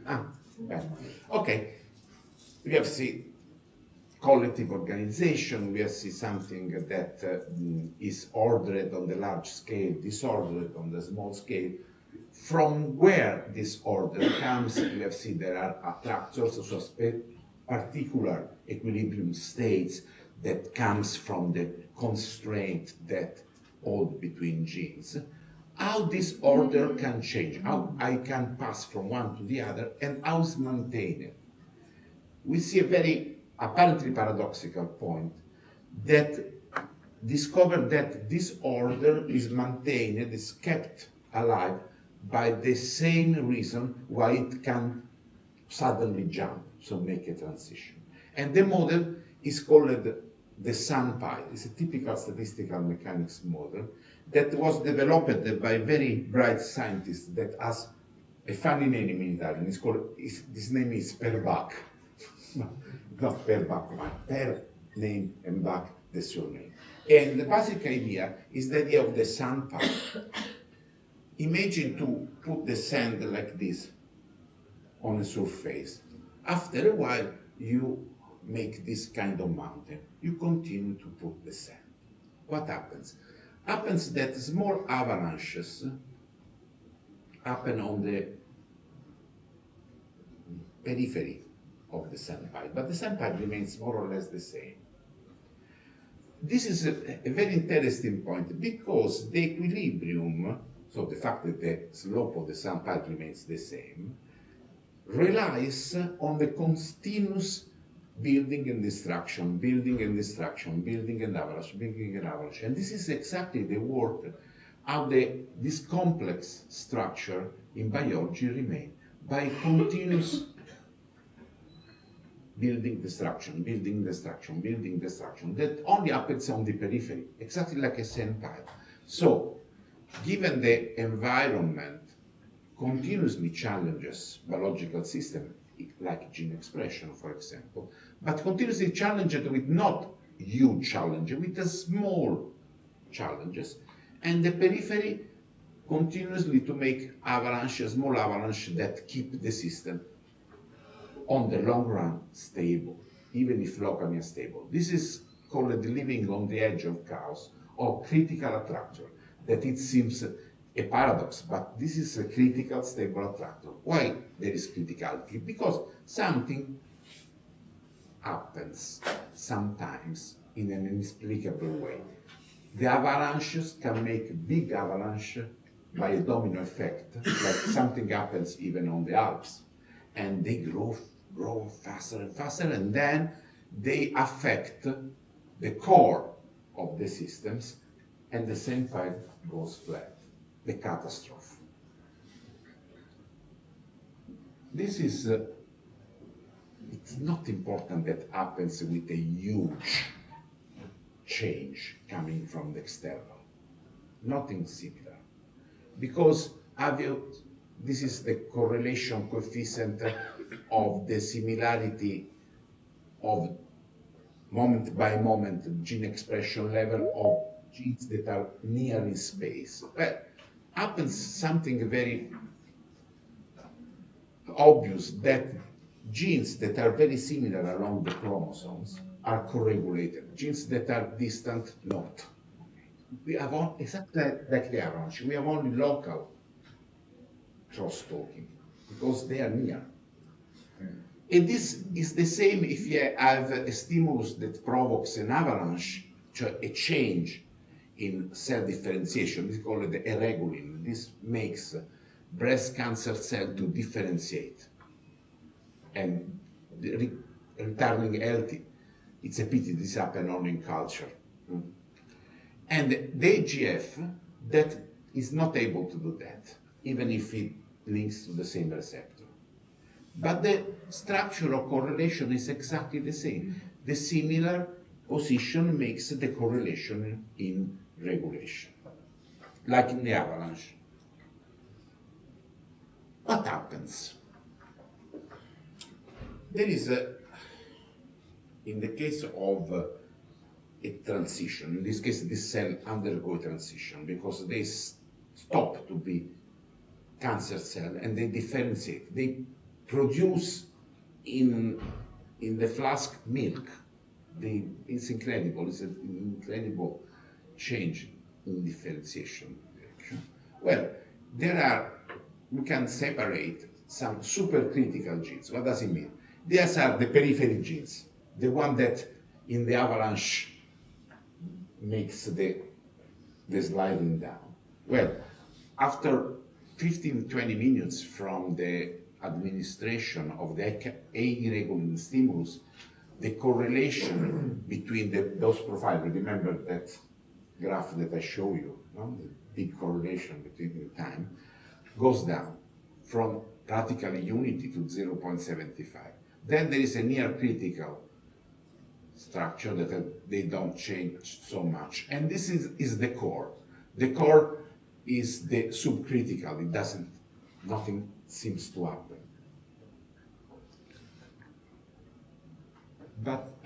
And this is, okay, a different kind of vision. It seems that then goes back to the original point. In fact, something is happening, and after 3 hours, we see that these cells drastically change their phenotype. Okay. Okay, the main points. So Maxwell Demon, it works, but it can't be work on the large scale, it only works locally. There are few equilibrium states, so the cell cannot do anything she wants. Very few cell types with a huge number of genes.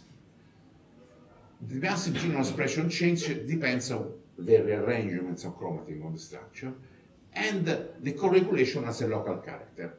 The fact that we can undergo this massive change is exactly like the Senpai model predicts, and we make some experiments that are exactly modeled by self-organized criticality, so by the Senpai model, and there is nothing different from the business as usual situation. The only point is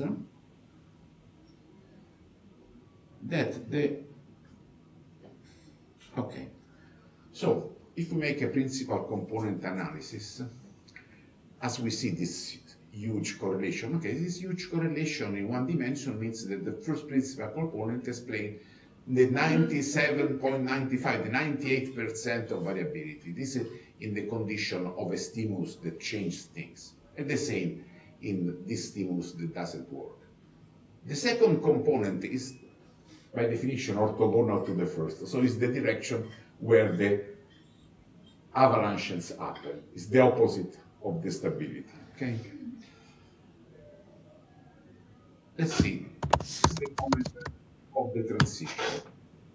This second component goes very high with respect to the other point. It explains 28%, is very few, but not few with respect to the other point. 0, that are near 0. Here, nothing happens. This is exactly the point of the transition. The different mode, the mode that is important to keep the system alive and to maintain the core invariant even in presence of a continuous challenge from the environment, make una rivoluzione di palazzo, a riot inside the palace, and the guardians becomes the revolutionary ones. If this is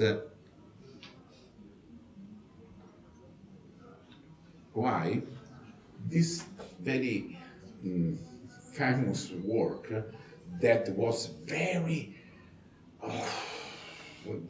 a lot of biologists were very upset from this, because this is the classical way of doing of statistician. We statisticians are not good people, because we are learned that if something happens, the most probable thing is that we are wrong. Instead, when you are a scientist, if something happens, then there must be a reason. You say, no, it must happen, it's stupid. So this chiasm sometimes is useful. Why? Because this person, okay, we have a lot of data. Let's collect all the genes important for a lot of situations, like the genes differential expressed in cancer, the gene differential expressions in these neurons for neural disease, the genes differential expressed in bacteria, the genes, all the genes, and they make a sort of global prior. So take the genes that are the most frequently changed in all the situations, very different, heterogeneous, and see how this prior work with respect to the precise genes that change in a specific direction and so forth. They work exactly as well.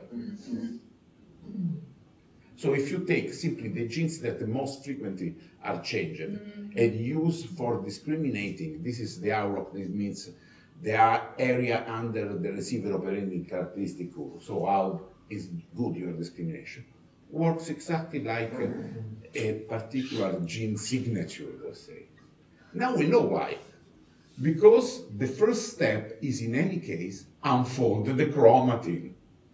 Then you must look and go and see, oh, this is the genes that's the most important for me in this case, but if you don't open this chromatin, nothing happens.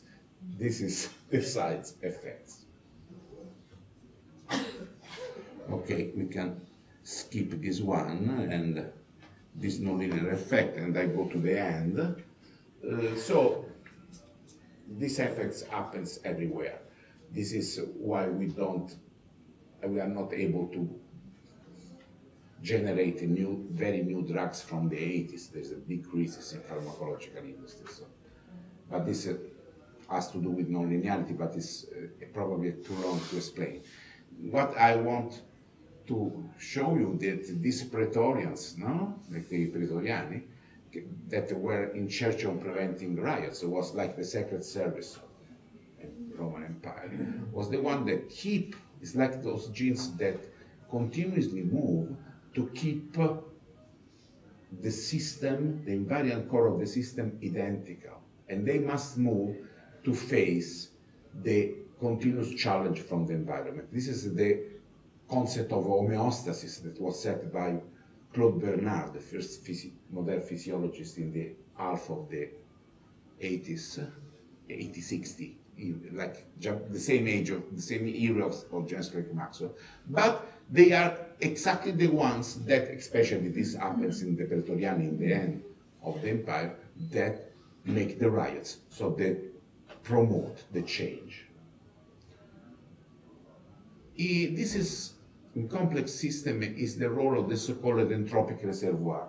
It's the same in proteins, where some parts are natively unfolded, and they are crucial in order to mediate a lot of effects like allosteric effects or the necessary change of configuration to cope with the environment. So the general lesson is that systems dynamics, like in any complex systems from the Roman Empire to the proteins, need to stay in a continuously challenging environment. This means that any quest for stability is not going toward rigidity, but toward continuously small changes. A clear example, I like it so much, are the proteins of those bacteria that lives, for example, in Pozzuoli solfatara. They live at 90 degrees. They're called extremophils, thermophils. The name of one of these organisms is Pyrococcus furiosus, that obviously is furiosus, the solfatara. And it can live quietly at 90 degrees, and their protein do not denaturate. Instead, the normal protein in 5 minutes is denaturated. And we expect that the proteins of Pyrococcus furiosus are more rigid, exactly the opposite. They are much more flexible because they continuously change, but nothing change, like the Gattopardo, because there's big entropic reservoir. They can go to the same attractors or the same native structure from a lot of different points. And this extreme flexibility makes them to survive this extreme environment. But this happens everywhere. The stability comes from flexibility, but it's like something that you have inside the possibility of a dramatic change. So this is why all the multicellular systems undergo cancer exactly from that ambiguous role of these Praetorians. That's it.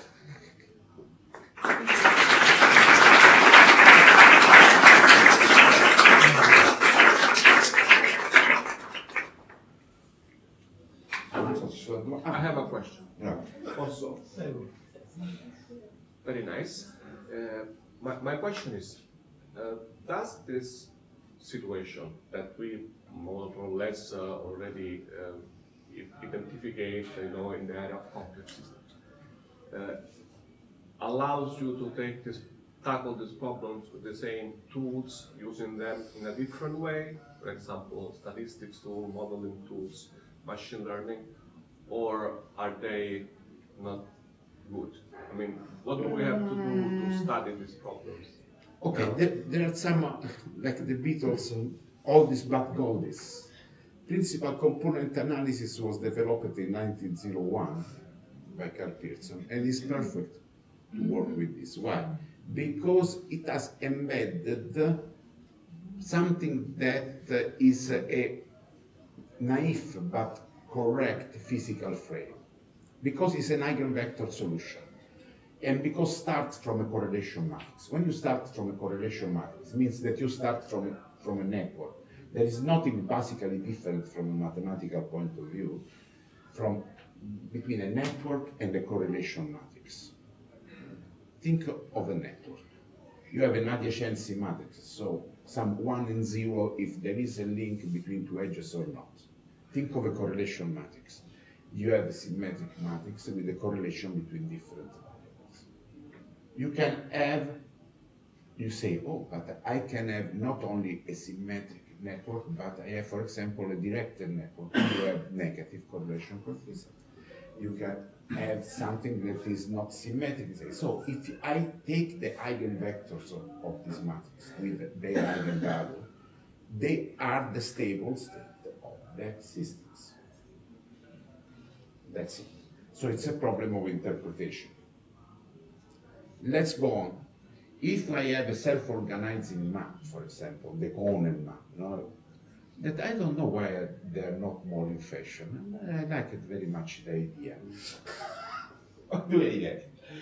I have a bidimensional structure, or it can be even three-dimensional, but generally bidimensional, a map, in which I project a very high-dimensional structure by an heuristic. And the heuristic is very simple, similar in a multi-dimensional phase space, in the sense similar.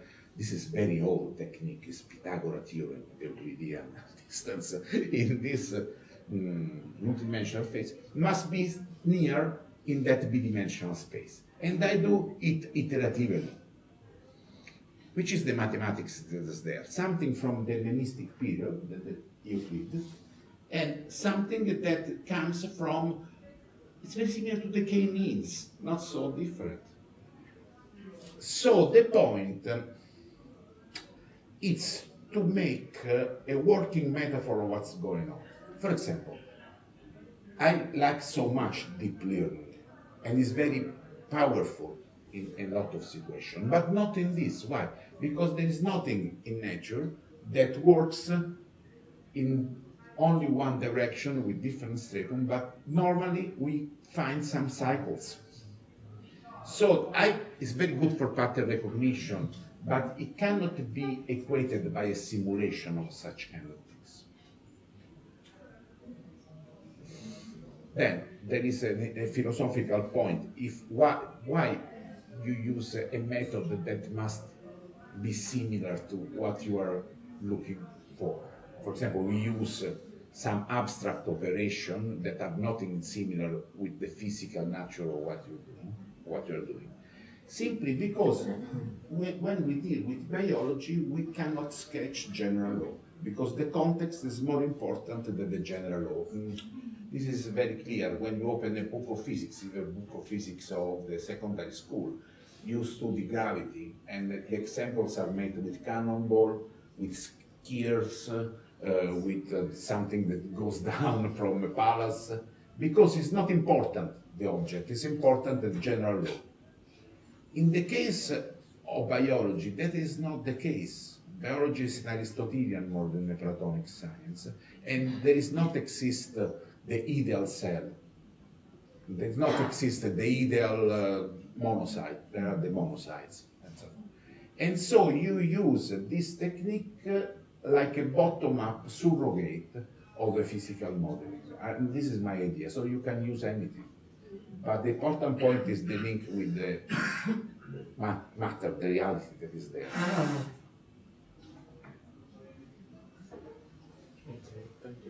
Thank you very much. Grazie a voi.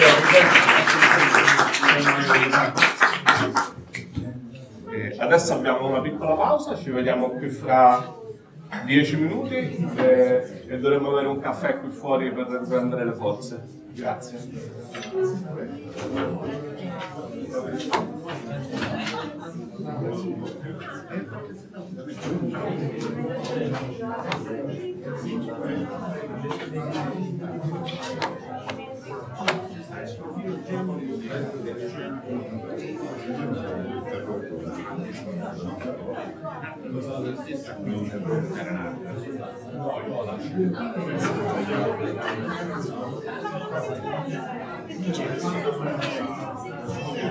Dove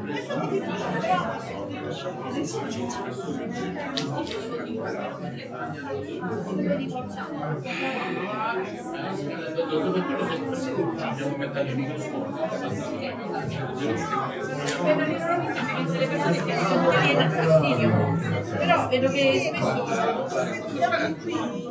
Cosa che succede spesso. No, questo è quello che dico io, che praticamente tu puoi prendere un minuto, grazie.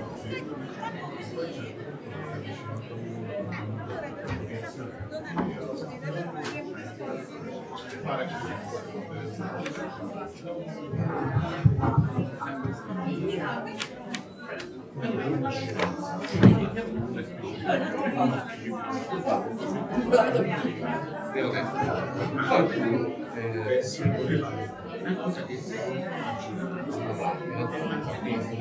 si Ma basta che spostiamo più sul quadrato. sì, certo. Io mi metto Non è problema di caricare, però. Non è problema di caricare la batteria. carica adesso.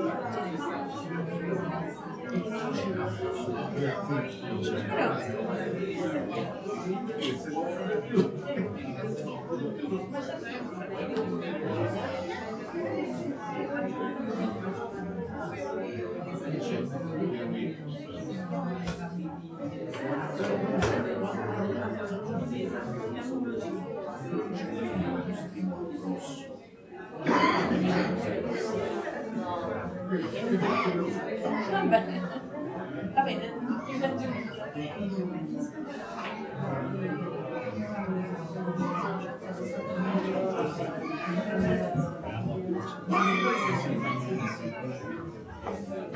Hai ispirato qualcosa? Sai quando senti una cosa che ti entra nel naso e cosa vuoi?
Guarda, oggi mandava le lettere.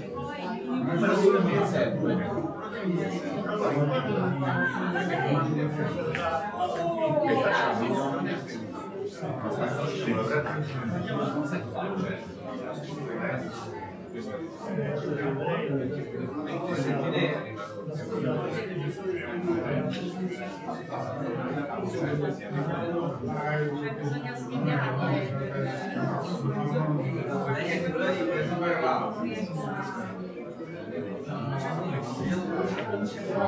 facciamo?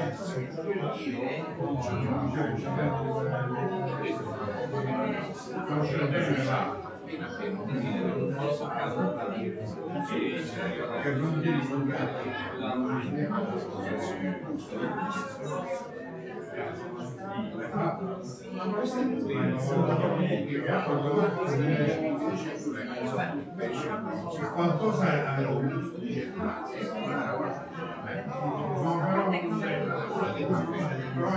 Spettacolarmente quasi. E questo è il motivo per cui c'è bisogno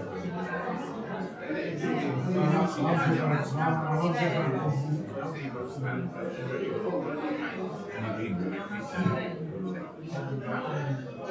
C'è stai la cosa, che cicla no, però è sufficientemente ragionevole pensare che diciamo simile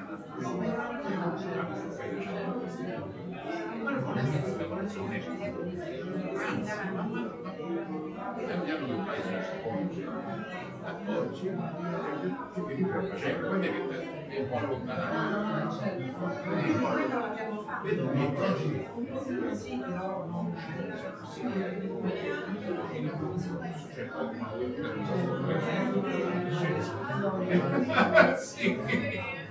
però quello sì è una citazione indispensabile, ma non stai in un ambiente tutto mondo che sta sempre a citare. Infatti questa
Anche ci sono stati tornati di compagni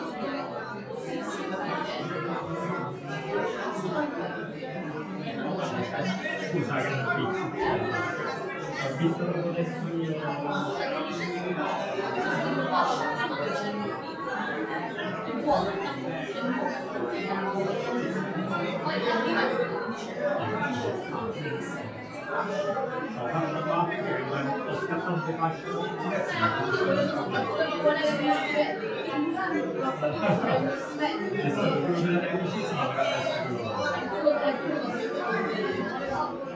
il 13 gennaio dovrebbe essere il tasso.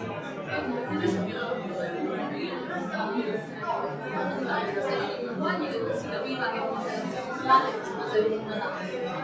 Quindi questo è il primo stipendio che noi partito e vedevo se è quello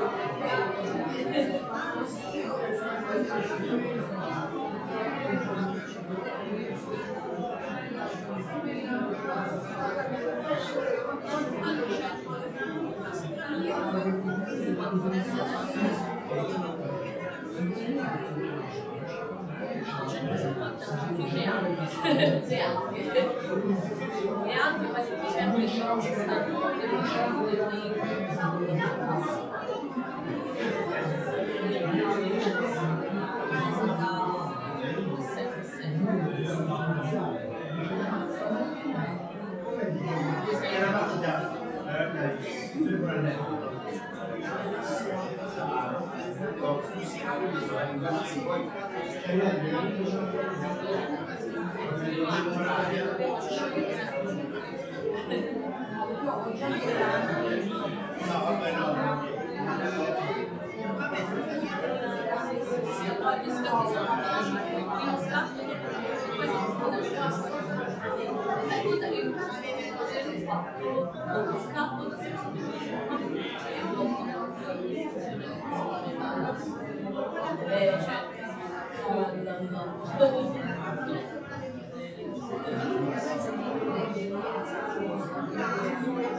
una volta e mezzo il secondo anche sfida e questa era un po' la domanda che mi faccio sempre, cioè io sono tornata più volte una volta negli Stati Uniti e una volta dalla Germania, quindi una parte del percorso che sono stata esatto. Quindi il secondo anno che sono stata lì a Chicago, cioè ma era una cosa spaventosa, di questi 5 anni io sono tornata e non sono sbagliata, perché non c'è solitaria, mi avevano dato il stipendio e poi il mese dopo per compensare mi hanno dato il premio zero. E mi ha detto, ma io c'ho un buco che ti paga lo stipendio, cioè dite volontari finalmente, dite che capisco che mi dovete pagare. Questa è una cosa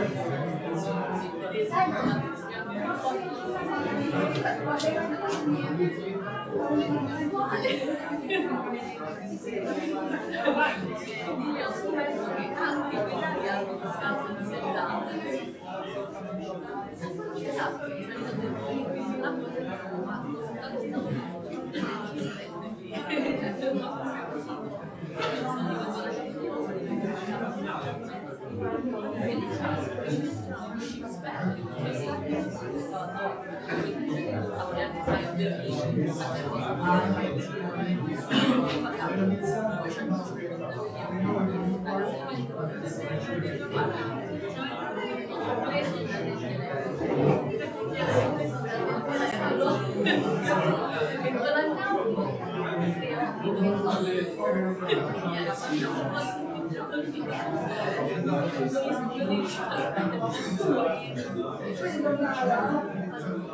sì, perché io me ne sono andata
Grazie. Per prendere posto, stiamo cominciando la prossima sessione.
Our research group that is BioSys. So we have a very short time, so I will just introduce our group and the speakers the presentation that will follow me. So we are the bioinformatic group in the institute. So we work in bioinformatics, computational biology and system biology. We are a heterogeneous group made of people coming from different backgrounds. Our main goal is the design, implementation, and application of algorithms and computational methods in order to shed light on complex biological systems. This is the people belonging to the group. There are 3 stable researchers, 7 research associates, and 1 research fellow. And those are schematically some of the research areas on which we work. The 2 last research areas are the one associated with the next presentation. They're given by Francesco Liguori, Fly for ALS, Rosatico modeling of SOD1 ALS, and Inisha Ghosh, predicting transcription factor bound insights using transform-based capsule network. So I will let the word to Francesco.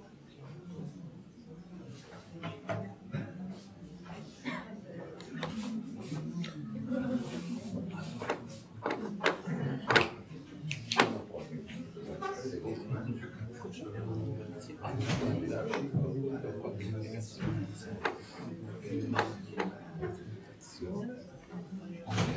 questo per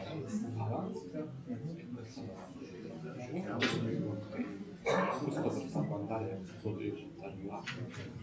Ok, se valida qua, anche guardando quello schermo. Grazie.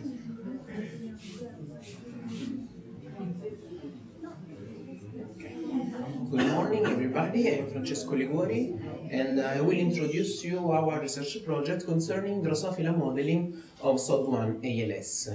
ALS, or amyotrophic lateral sclerosis, is a fatal neurodegenerative disease causing motor neuron loss followed by demyelination and muscle denervation atrophy. Symptomatology appears late in adulthood and manifests as muscle weakness and muscle cramps together with difficulty in walking and speaking.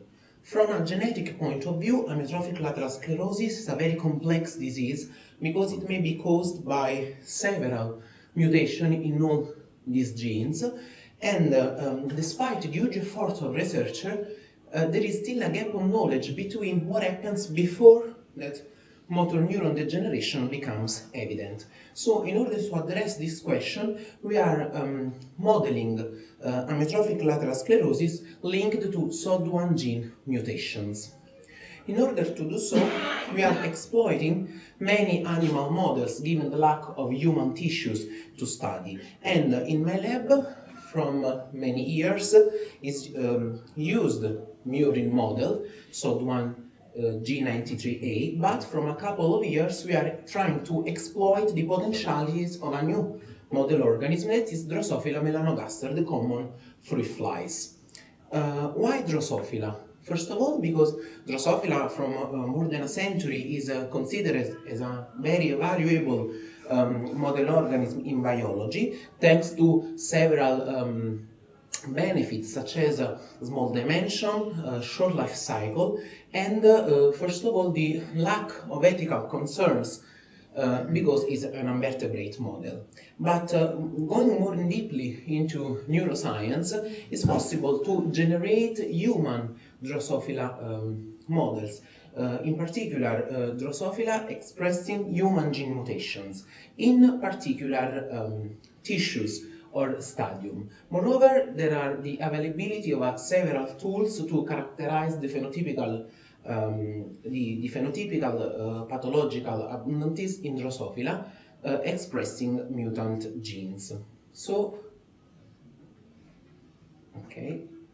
Moreover, there are the 75% of orthology with the human disease genes in Drosophila genome, and moreover, Drosophila and human share a similar anatomical and functional basic nervous system organization. As you can see here, there is a brain with a nerval cord in both models, and there are specific brain areas devoted to specific functions such as vision, learning, smell, movement, and so on. So, based with these premises, we are trying to phenotypical characterize the SOD1 ALS, so which are the phenotypes that manifest in Drosophila that express in its neurons SOD1, human SOD1 mutant gene.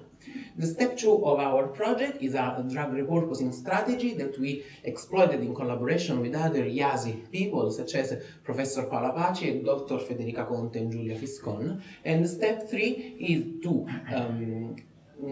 administer these drugs obtained through drug repurposing strategy to SOD1 fly models.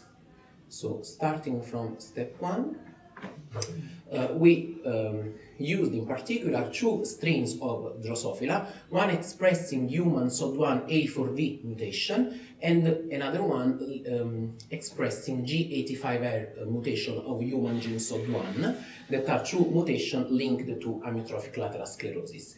And exploiting the several tools that we are available in Drosophila, we characterize that the expression in all neurons of Drosophila determines lifespan reduction, aberrant locomotion, genomic instability through chromosomal aberration, neuroinflammation and oxidative stress. So once we define the phenotypic, the phenotypes obtained through this pathological expression, we try to find some molecules and compounds to administer to our fly models to rescue these phenotypes. In order to do so, we tried the drug repurposing strategy. Drug repurposing is a very novel strategy that proposes to reposition already approved drugs for other pathology to treat amyotrophic lateral sclerosis. Thanks to this collaboration work, as I said before, we obtained a list of already approved drugs for other pathology that are potentially repurposable for treat amyotrophic lateral sclerosis. Among these, we chose these 4 drugs. Sorry.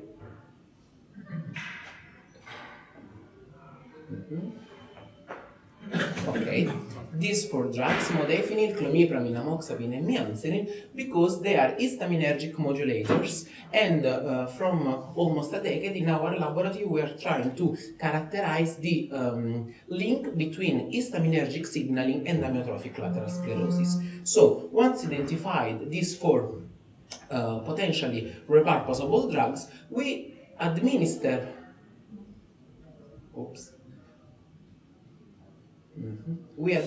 these compounds to our SOD1 fly models. So once given these drugs, these compounds to our fly models, we reassessed the old phenotypes that I showed you before. So lifespan, cytogenetic, motor performance test, stress oxidative measurement, and neuroinflammation.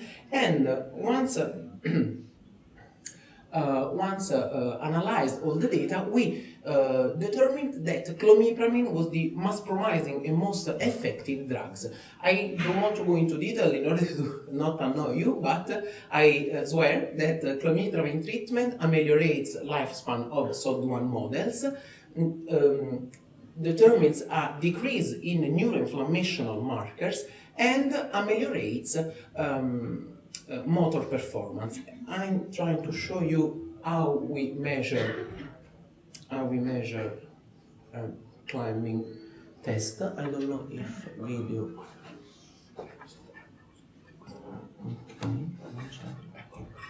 Okay.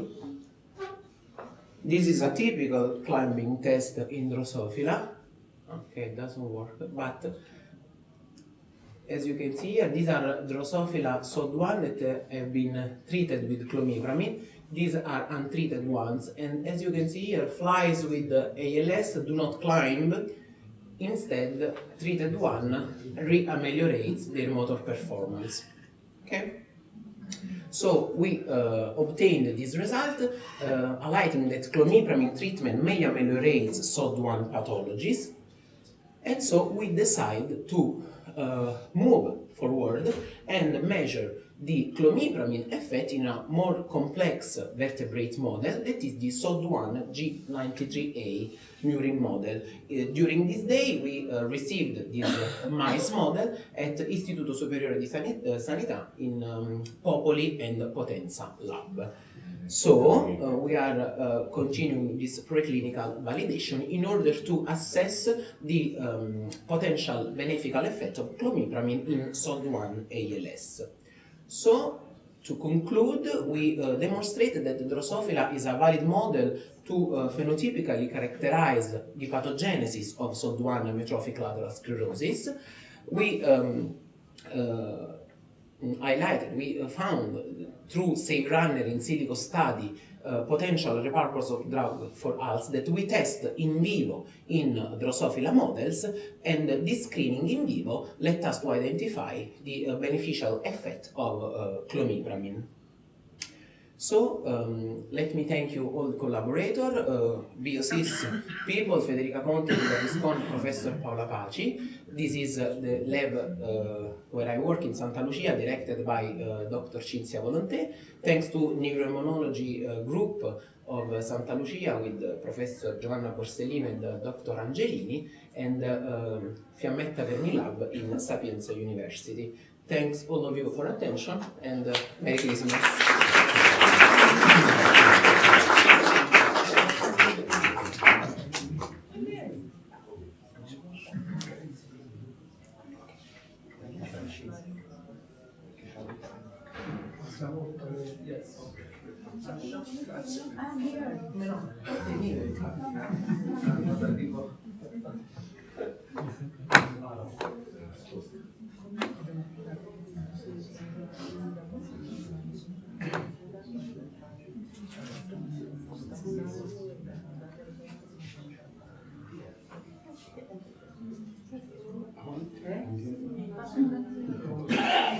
Of course, if you want to do that, works better than if you want. Okay, and in this other work, probably amplified. Okay, yeah, I have to see the time, right? 10 minutes. So, good morning, everybody. I am Nimisha Ghosh. I'm working with Daniel Santoni. So, the work I'm doing over here is predicting transcription factors, factor binding sites using transformer-based capsule network. So, see, the three main factors over which I'm going to discuss over here are what are transcription factors, what are transformers, but on, of course, a very basic level, and what are capsule networks. So, going forward, okay, so this is how we have known transformers for a very long time, right? We must have seen the movies. It's bad. Apart from Megan Fox, nothing are good about the movies. So, but this is what we are actually interested in, right? So transformers are has brought in a revolution in deep learning theories. So what was the problem with initial deep learning models that transformers have become so famous? If you look at recurrent neural networks or if you look at long short-term memory, the problem is that whenever they look at any data, they look at the content, not the context. So our human brain works in a very, weird fashion. When we look at a sentence, we don't realize that we are looking at it from both directions. We read a sentence, but in our brain, we are actually looking at it from both directions, which was not possible in the initial deep learning models. With transformer came the revolution of not only content, but context as well. So why is context so important? Let's say I have a sentence, the robbers robbed the bank, then they went to the river bank.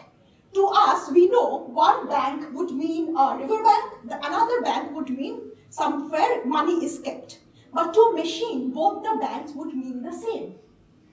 This is where transformers came into action.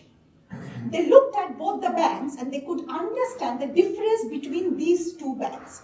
See, till now, whenever, let's say you're trying to translate from English to Italian or to any language and you're putting Google Translate, sometimes Google Translate botcha if it sees two similar words, right? So transformers is the answer for that. Now, in transformers, we have two parts. On the left-hand side, we have the encoder. On the right-hand side, we have the decoder. Now, when I say translate, so if you say the input in the encoder part would be your English, and the output in the decoder part would be your Italian. Now, in our work, we have mostly focused on the encoder part, the left-hand side. So I will talk about that. Now, the most important thing about transformers is that till LSTM, till RNN, you could only give the sentences sequential. That means the words were going in sequential fashion. But in transformers, all the words are going in parallel. All the words going into the machine are parallel. That's why positional encoding is so important. See, when something is going in sequential fashion, let's say, I am Nimisha Ghosh. So the system knows I is in position 0, M is in position 1, Nimisha position 2, and so on and so forth. But if I am Nimisha Ghosh is going parallelly, let's say Nimisha goes first, Ghosh goes second, M goes third, I goes at the last. It is not possible for the system to understand the position. So in transformers, this problem has been taken care of through positional encoding. I'm not going into details of how it is performed, but it performs really well. Another thing which transformer has brought to the forefront is called self-attention. Before transformers, attention, this was very much in vogue. Attention means what? Suppose you have, let's say I'm paying attention to a word, let's say I, Italian, io, right? I am, io sono, right? Yeah, I'm learning my Italian, so thank you, yes. So I am taking attention, I'm keeping my attention on each of the words which will come as an output for the corresponding input sentence. But in transformers, not only attention is taken care of, but also self-attention. What does it mean? Okay, the picture is a bit fuzzy like my brain, but I think you can see something. In self-attention, you do not look at two sentences. You look at the same sentence. So let's say there is a sentence like, the cat is crossing the street and it is scared. So this it, what is it? The cat, the street? So you need to have self-attention. This it needs to be related to the cat and not to the street. This is called self-attention. Now in transformers, self-attention is achieved through three main vectors: query, key, and value. So what are these query, key, and values? So let's say you give Google search as how to kill the director without getting caught. Okay? So the keys maybe do not reveal your intention in public on IASI day, poison his food, or hire an assassin. So these three will be the keys to my query. And the value would be which is the most appropriate. So how does the transformer learn these query key values? Now the most important thing is that any deep learning model, they don't understand sentences, they don't understand words, they understand numbers. Right?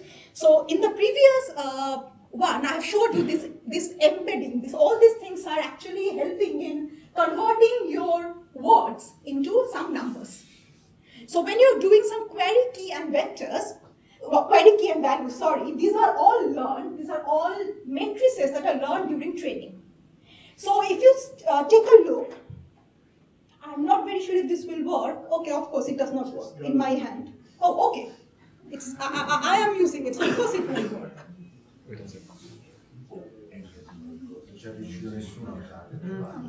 Quindi non è un problema. See, I told you. No, it's okay. I am not touching it. I am not touching it. Okay. The point is that you do not look at you do not pay attention only to yourself. Pay attention to all the words that are around me, so that finally it will be related to cat and not the street. So that is how your query, key, and values get updated during training.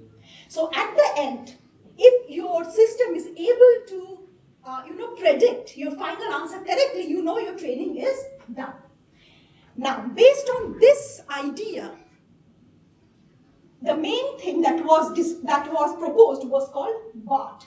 Now, BART is a very, very popular model in natural language processing. What BART does is, it takes the idea of the encoder part of transformer and puts some new ideas into it. What is the new idea? BART tries to predict so BART does two things. Either it does mass language modeling and next sentence prediction. Now, what is mass language modeling? In a sentence, mask some of the words, let's randomly mask some of the words, let's say the capital of Britain. Okay? During training, the system will learn to predict these masked words. So that is the idea behind BART. It is the same thing as the encoder part of transformer, but with the addition that you have a mass language modeling, and this brought on a revolution in natural language processing. If you do sentiment analysis, if you do question answering, everything, BART has been proven to be very successful in that. Now, how do we map this concept to computational biology? Here comes the magic.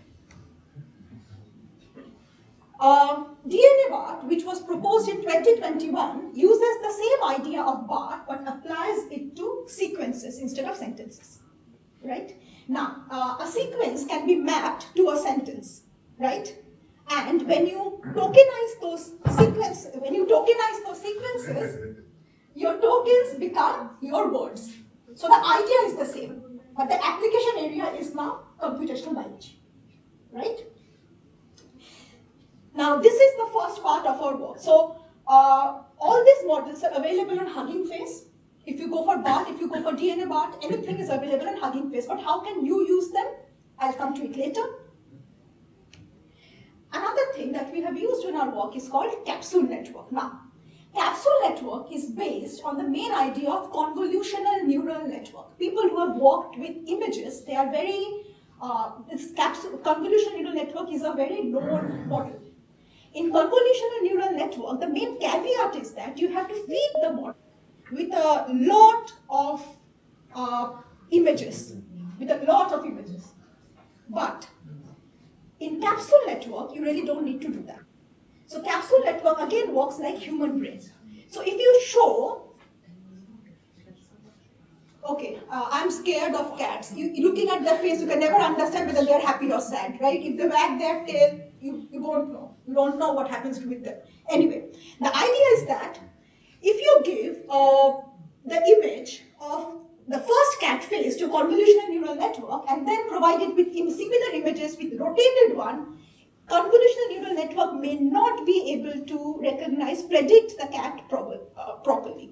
But capsule network, on the other hand, not only works with images which are similar, but it can also perceive how human brain works. So if you give it a normal cat image, it can perceive a rotational image. So convolutional network do not work with rotational invariance, where capsule network has succeeded. So it may be that you do not have, so the main idea is that maybe you do not have a lot of data at your disposal, but you still want something like convolutional neural network to work on your data. There comes capsule network. It has shown tremendous potential in those cases when you may not have a lot of data, but still want some results. Okay? So I'll just skip this. Okay. So as I was saying, suppose you have a handwritten number 2, so people write 2 in different ways, right? So if you want your system to recognize the digit at the end, for convolutional neural network, you have to provide every handwritten image possible.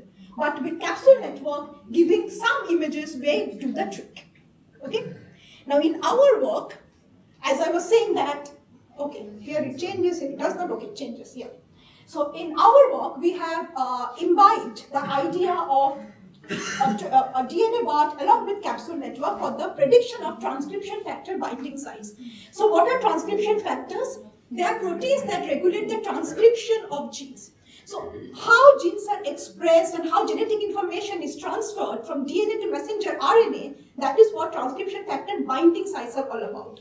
So if you want to predict these transcription factor binding sites in DNA sequences, DNA BART capsule along with capsule network has shown us that it gives us quite good results. So this is the pipeline of our work. So we have taken the data sets from ChIP-seq, and we have taken the DNA sequences of those particular cell lines. You may ask why only these cell lines? Because pertaining to them, we had the maximum number of transcription factors. For the others, there were not many. So then we selected some random 50,000, okay, 5 lakh. 5 lakh is 50, how much in Italian? 500,000, sorry. 5 lakh is a very common term in Indian subcontinent. 500,000. So sequences, you may again ask the question, why 500,000? Because the machine which we had at our disposal, it was not able to handle more than this data. I was not able to train the model properly. Okay. So after that we have the DNA BART. Now DNA BART gave me the embedding. So it gave me the sentences in some vector format. So you may use previously people were using one-hot encoding, people were using many other techniques. So the problem with one-hot encoding is that it produces a sparse matrix and it may not give you the result which you desire, right? Now we have a convolutional layer after that. Now, after that, we have a bidirectional LSTM layer, and then we have the capsule layer. Now, in capsule layer, we have two main important parts. It's called primary capsule and another called the secondary capsule layer. Now, as I said that, how does the capsule layer understand like a face is rotated or not? By a system called dynamic routing. So it exchanges information amongst itself, and the important features are retained, and the ones which are not important, they are discarded. So that is the idea. So this is the result from our work. So I have done some ablation studies. So I have kept, like, let's say I have used DNA BART along with normal classification. I have used DNA BART with capsules. I have just left out the bi-LSTM layer. I have left out the capsule layer and have seen how if our model actually works or not. So it works. It may not give us very good result, but it works, yes. So we have also performed some comparison with other models which have not used capsule layer or which have not used BART, DNA BART rather, and we show that ours is it has shown quite competitive results. Now, so these results reflect the ability of DNA BART embedding along with capsule network to predict transcription factor binding sites. So now there is one caveat in this work.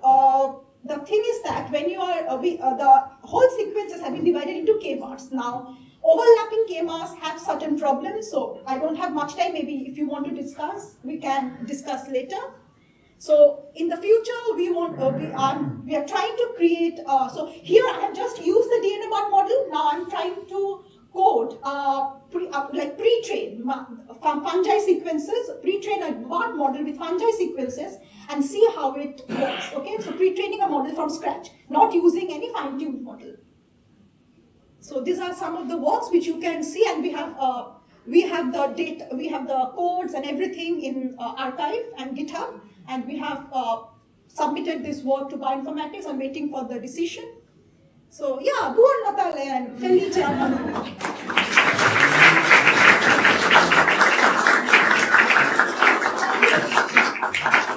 Sorry for 10-minute constraint. I could not say a lot of things. A lot of things to be said about a transformer. So any questions? So I'm open to collaboration. So if anybody wants to work with me, we can talk over a plate of chicken maybe. I don't drink coffee, so. Okay? Thank you. Thank you very much. Grazie Nimisha. Non abbiamo detto che Nimisha è qui con noi per un anno, andrà via, speriamo più tardi, ma comunque con la aprile, maggio. She has a postdoc contract here, and she will go by May, June. So if you are interested in these topics, it's time to elicit and take advantage of our presence here, because it's not common and it's extremely very important. So thanks a lot for the presentation and for coming. Okay. We have Harry now, right?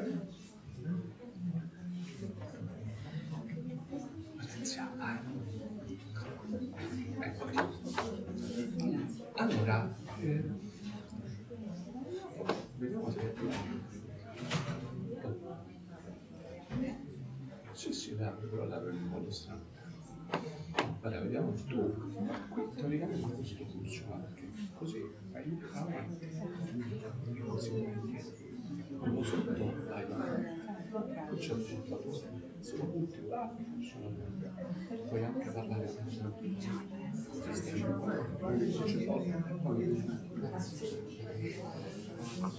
Good morning to everybody. I'm Patrizia Tartara, and I will not tell you about the work of our group and about our territorial information system for cultural heritage. I explained it last January. So I just give you an image with the data, archaeological data in our system, and I will give you the news.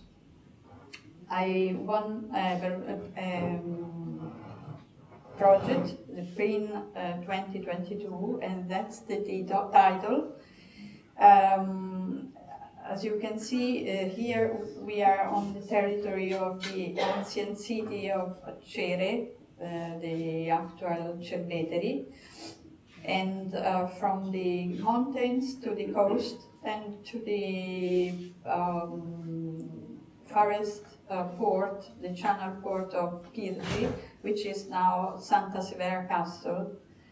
And here we have the blue line, which is the UNESCO site, and the pink line is the buffer zone, UNESCO buffer zone.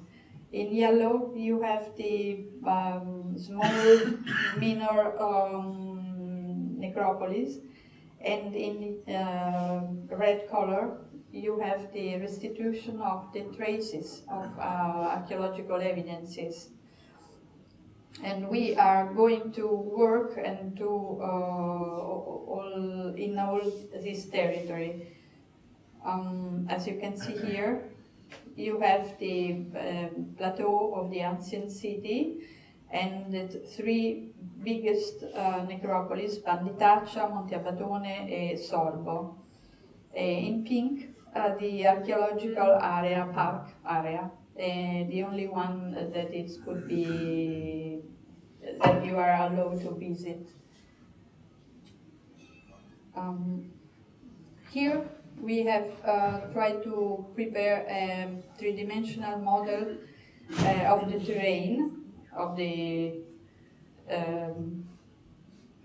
puntatore qual è, scusa?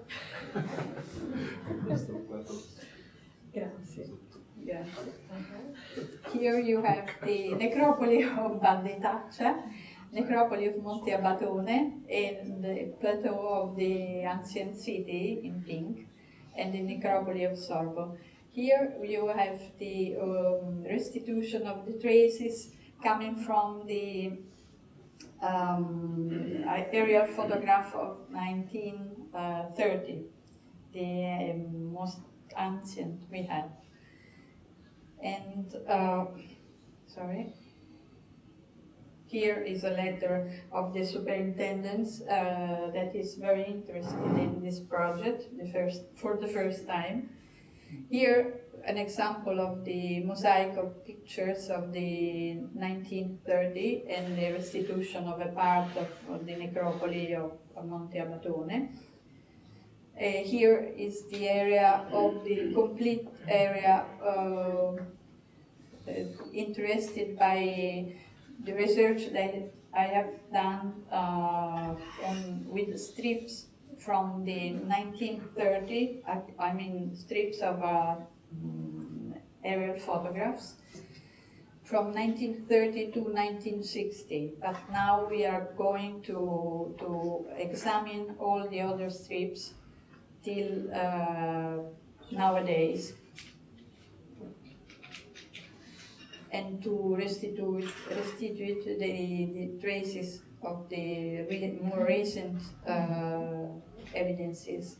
For example, this is an evidence of traces of tombs taken during monitoring flights with the Carabinieri that we used to do to control area at risk.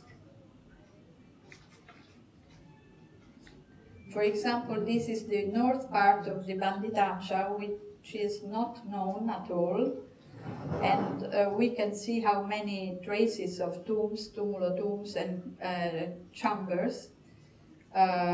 Some of them are being visited by illegal excavators and clandestine. I mean. Here we have a part of Cerveteri Plateau of the Banditaccia, which is not known, but we discovered also many illegal excavations that were done under the vegetation, but a big fire allowed us to discover this disaster. And so we are going to put on the map even this kind of tombs, part of the necropoli. The importance of Cerveteri is shown in these pictures, and you can see how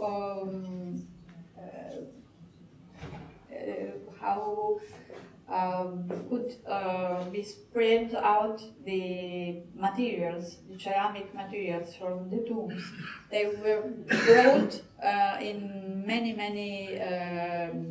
museums all around the world. Now the Carabinieri are trying to return the materials from the museums, but sometimes they can, sometimes they don't.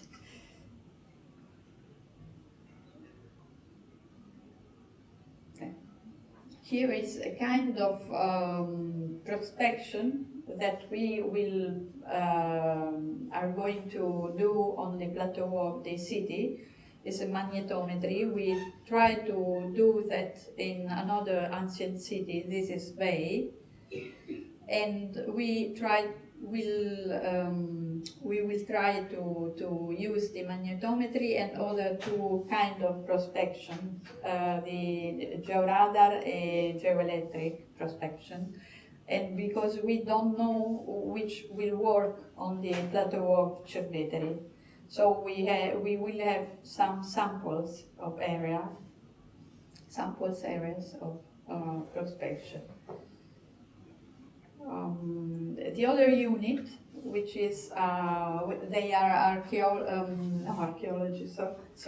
ecologists of the University of Salento, and they will study the humid areas and also ecological niches that we can find in the territory, just to make a valorization of the territory.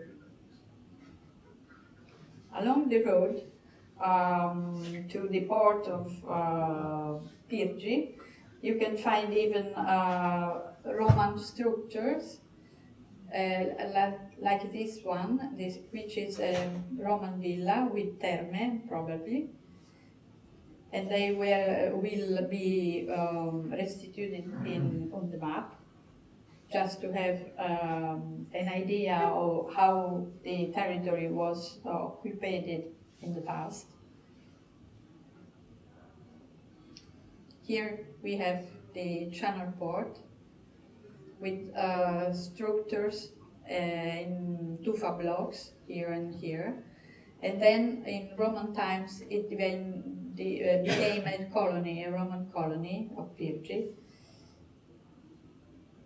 And we will study even the structure into the sea, like this one, for example. It is a Roman villa with the peschiere for the fishing farming. Oh, another kind of work we are going to do is with the collaboration with the RFI, Rete Ferroviaria Italiana, because they have to make projects of infrastructure on the territory. For example, if you take a 100 square area, you go to the superintendents and you can find two restrictions, for example. But if you take data from bibliography and archives, you can find almost 50 archaeological evidences. If you go on the territory with an archaeological systematic survey, you can find more than 800 archaeological evidences. So it would be very difficult to make a project if you don't have the knowledge of the territory. Here is an example that the Rete Ferroviaria Italiana gave us of a new rail track they have to project. And for example, we have seen immediately that they were going to cut completely this. This is an old city, not known and not put on the map. So we just tell them to not to go through this because they will waste a lot of money and time because the superintendents will not give you the admittance to the project. So we know also that they are crossing the territory where there are 4 lines of aqueduct, Roman aqueduct. So we will try to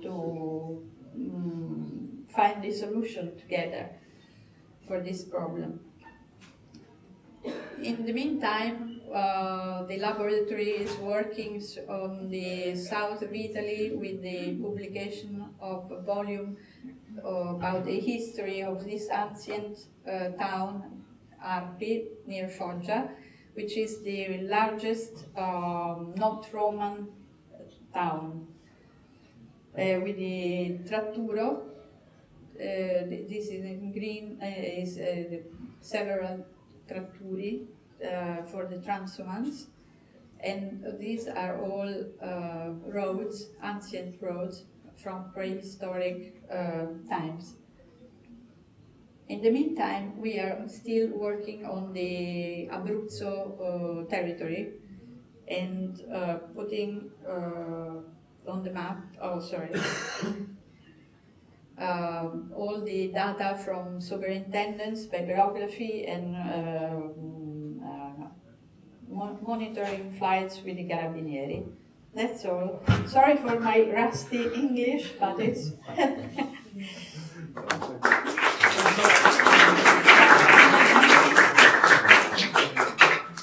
Any question? Posso andare.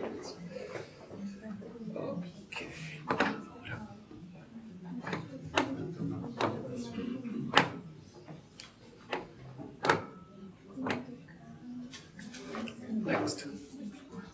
Ambitious goal.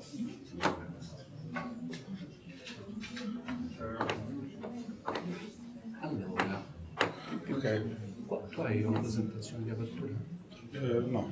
Ok, quindi cominciare e poi ci sentiamo. Sì. Ok. Okay, for the Missisco group, for this year, we have decided to present a couple of works which have been issued this year.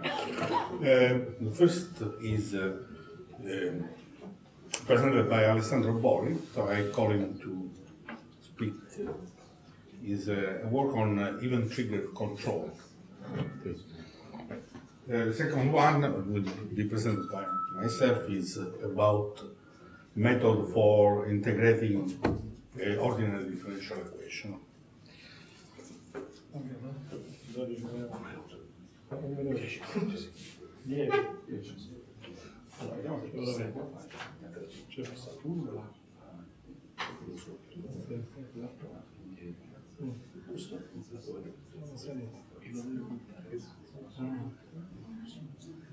Potevo andare Per cambiare faccia.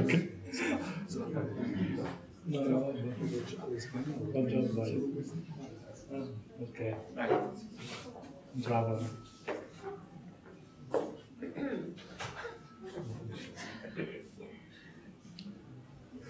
Hi, good morning, everybody. Thanks, Francesco, for the kind introduction.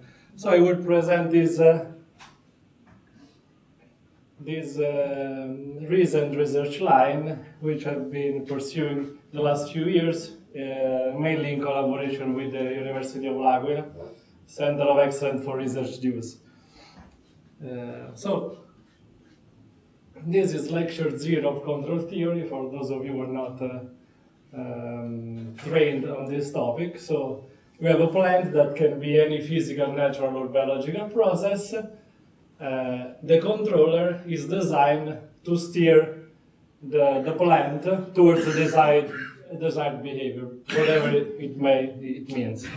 X is the state of the plant that collects all the information available on it, and U is the control input that we use to steer the behavior of the plant.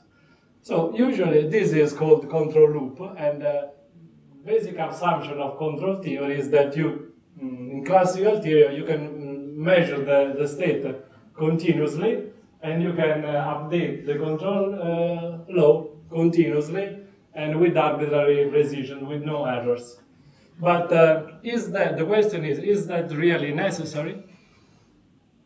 So,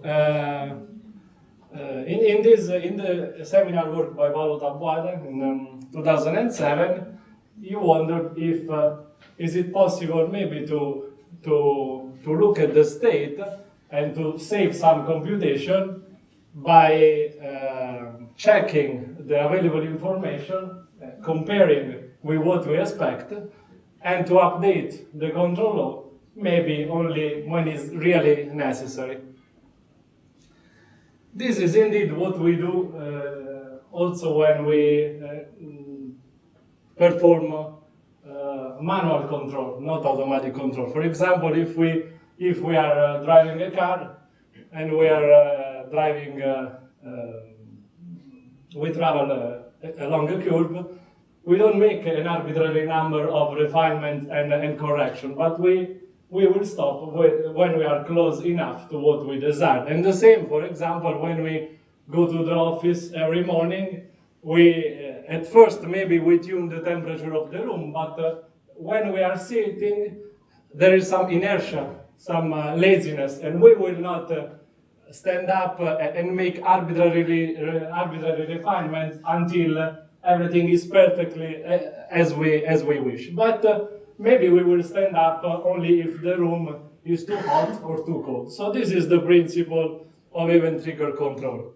So a little more formally, if time trigger control updates the controller whenever it has the chance to do it, event trigger control is a wise person who talks when it has something really important to say, and not just because he has to say something. And as I was saying, this saves computational resources. But when do we update the control law? This is called triggering condition. And without entering too many mathematical details, this means that if the error, which denotes the difference between the observed behavior and what we desired and the expectation, if the error is too large, we will update the control law. Otherwise, not. And we can use a parameter called sigma to tune this sensitivity. So if sigma is very small, we go back to time trigger control. Otherwise, we will have some tolerance in accepting a behavior that is not exactly what we expect. And gamma and alpha are functions that depend on the dynamics of the system. This is called model-based control approach. So when we want to control a process, we have a mathematical model that captures the essential behavior of the process. Now, although that paper was very important, the assumptions underlying are very restrictive. Perfect information, state feedback, no delays, control and measurements that can be tuned with arbitrary precision and are updated continuously on time. And also the triggering condition is monitored always. So this is just half the potential of event trigger control, because if it's true that you can update the controller once in a while, but you need to check the triggering condition continuously. And this also was originally devoted only to stabilization problems. So after 15 years, this is what we are able to achieve. We can deal with much more complex problems, and essentially we can overcome all the limitations of the previous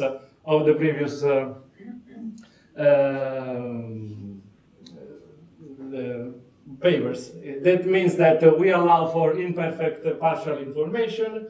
We can have a perfect digital control. We can deal with time delays, and most important, we don't need to check the triggering condition continuously in time, but we only check sporadically. Furthermore, we can deal with the infinite dimensional system that will be able to approximate and put in finite memory buffers so that we can use them in digital control and process and send it to controllers that can be also remote over finite bandwidth digital channels. And we also may tackle tracking problems, which are means that instead of tracking exactly a point, you want to track a trajectory, which is much more general. The core of the method is in the stabilization in the sample and hold sense, which allows for this continuous feedback. Was introduced by Francis Clark in 1997 in the delay-free case, and extended to state delay since 2014. What is preserved is the stability property in a practical sense. That means that instead of achieving exactly what you want for infinite times, you can reach a small ball neighborhood of the target points that can be made as small as desired. To deal with the approximation of infinite dimensional space, we introduce spline approximation. So splines are piecewise linear functions that are able to approximate arbitrary wells, or they are general approximators of the solution of the DDE system. And they also embed sampling and quantization. This is the tool, the main tool which is used for the stabilization of this system, which is Lyapunov theory, which dates back to 1 century ago, but in reality it roots on a more ancient principle in physics, like the principle of minimum energy of Hamilton, that says that if you have a physical system, it will converge to a configuration of minimal energy. So if you are able to build a candidate energy function and you prove that it dissipates energy along the trajectory of the system, you are proving stability. And this can be also be imposed by means of a control law, and it is called control Lyapunov function, and this can be extended by mathematical more advanced tools called Lyapunov-Krasovsky and Lyapunov-Razumikin function to the case with time delays. So the 3 steps in digital event trigger control are the design of a stabilizer in continuous time, the digitalization in both time and amplitude of the signal, and then the event trigger mechanisms. That means that I will choose just a subset of updates to update the control law only if the current input is not expected to guarantee sufficiently good behavior within next sampling interval with respect to the old one. So I update only if it is really necessary. This is the same in mathematical formalism. Okay, I already say so that the fact that you reach an arbitrarily small ball around the target point within a guaranteed settling time, and we are allowed for this continuous feedback, and also some pathological behavior, like the Zeno behavior is ruled out. That means that that we are guaranteed that control update will not be arbitrarily close in time. There is some application of these techniques to the artificial pancreas for example, in the delay model by Simona Panunzi, Pasquale Palumbo, and Andrea De Gaetano. In this case, we were able to for now, just at the simulation level, if you try to update the control law with the sampling time typical of continuous glucose monitoring, so every 5 minutes, you should update it in 3 hours 36 times. But with just 7 updates, you can save 80% of the actuation effort, and the behavior is almost indistinguishable. We also apply this to neural networks with time-varying delays, and this is a short recap of recent publication of this field. In particular, I have no time to talk about the event trigger tracking control, which we used to design a controller for drones and ground vehicles. And the next step will be safety. So we will address safety critical systems that are complex systems characterized by limited resources, high performance goals. In particular, we want that in addition to what we had so far, we want that a safe region of the state space is never left. So for example, in the glucose insulin model, we want to prevent hypoglycemia at all times. But this will be the topic of the next episode, maybe next year. Thank you.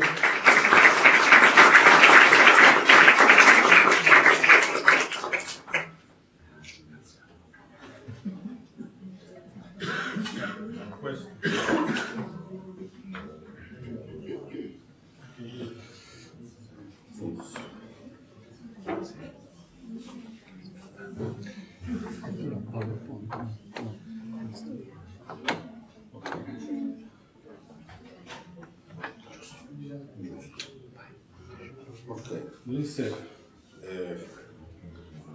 this talk is based on a paper. Okay.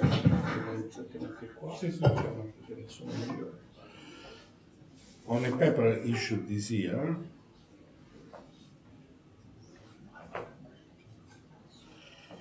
Okay, the sketch of the talk is simple. I will give a general description of the Taylor series method, the general Taylor series method. I will introduce the topic of this work, the quadratized Taylor series method, and illustrate some computer simulation and comparison between classical TSM and the QTSM, quadratized Taylor series method. But also with I will make other comparison with methods, classical methods, and simple method that can be found on MATLAB, on these tools. Okay. The paper is based.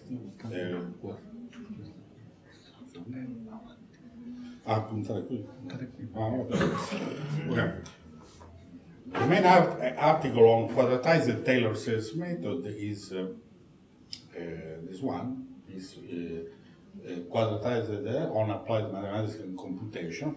On the general Taylor series method, there is a wide literature. There is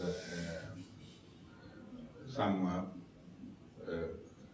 il laser il laser.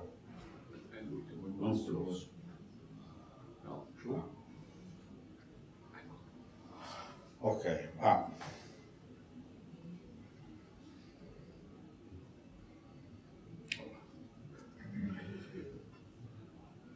This is a selection of works on TSM. Well, Taylor series method in general can be applied to analytic equation, ordinary differential equation, in order to numerically calculate the solution. It is based on the calculation of the Taylor polynomials, which are this one, which in turn can be calculated if we calculate the derivatives at a given point in the neighbor of which we want to find the solution. In order to do so,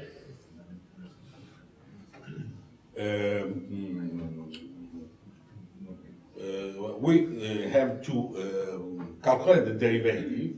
In order to calculate the derivative, there are methods that are said automatic derivation, formulas. An example of automatic derivation formula are this one. I illustrate the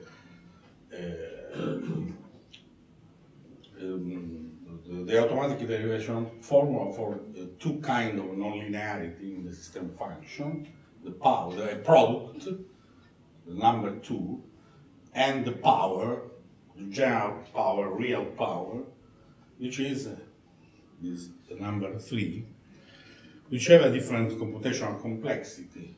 The 2 is lower, it's OK, when K is the order of derivation. OK2 for the other one. There are also other automatic derivation formula, but I do not. These are the main one. It's enough to consider this for our purpose. Now, the quadratized Taylor-Series method consists in is the same as TSM, but a pre-processing is applied to the equation, to the ordinary differential equation, which is a quadratization step. I've talked many times of exact quadratization. Essentially, exact quadratization is a method to transform a nonlinear equation like 4 into a quadratic ordinary differential system of ordinary differential equation 5, 6, which is in general larger dimensional.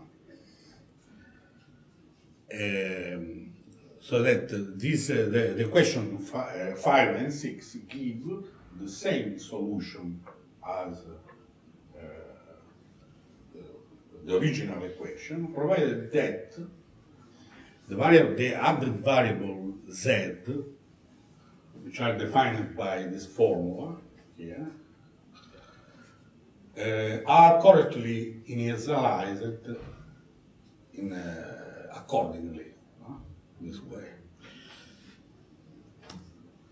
Now, let us see some computer simulation. The first case we consider is a basic enzymatic reaction that, by using the standard mass action law, can be transformed into a system of ordinary differential equation for concentration. In this case, we have a quadratic equation, an equation with just products and linear terms. So, in this case, we do not make the comparison between QTSM and TSM because they give obviously the same result. But, okay, this is a graphic that shows the number of integration steps as a function of truncation order. But we make a comparison with, these are the solutions, the integrated solution. We see that with MATLAB, the MATLAB solver for this equation give a wrong solution, clearly wrong solution, because it is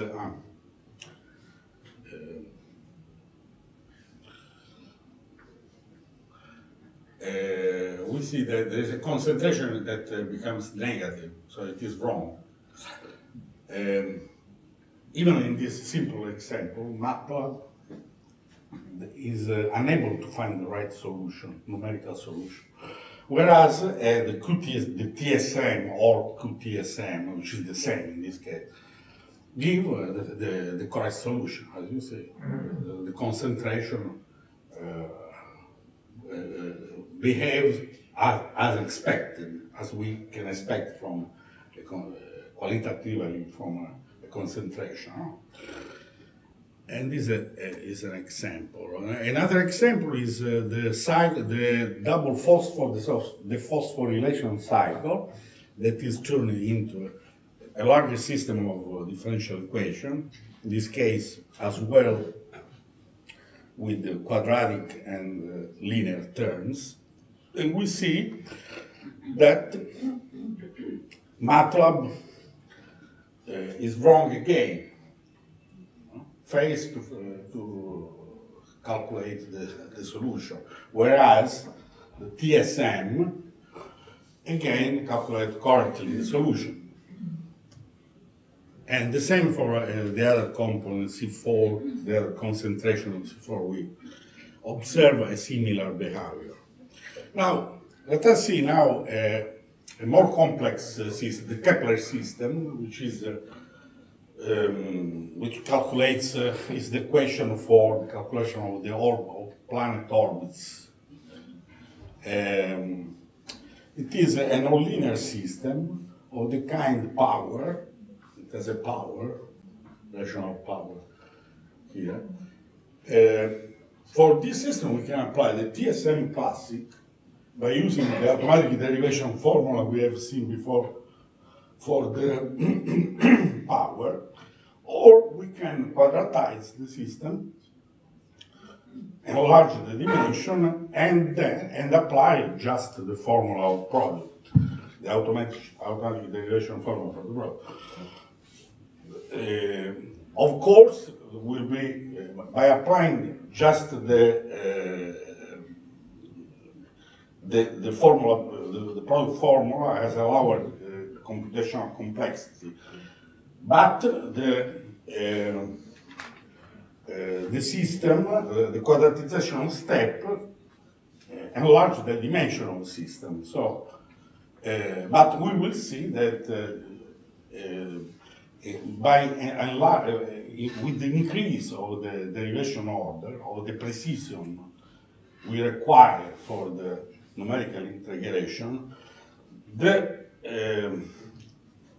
fact of using the automatic derivation for the product prevail with respect to the increase of dimension of the dimensionality of this, the larger dimensionality of the system. In fact, we have this is the solution, which is correct, is a periodical solution. There is no difference, obviously, between I finish between the QTSM and TSM, because it is the same. We observe a similar behavior also for another system, which is the van der Pol equation that is currently calculated in the two cases. But what is the result is that the execution time for integrating the Kepler system is lower for the QTSM as expected for the same tolerance. K20 is the precision we require for the method. For the QTSM, the execution time for a time horizon of 20 is 15 seconds, whereas for the classic TSM requires 22 seconds. And even more for the van der Pol system, where the QTSM is 8 seconds compared with 23 seconds for the classic TSM. Actually, it is the best, in our knowledge, this is the faster method of integrating the ordinary differential equation up to now existing for a given tolerance. Okay, that's all.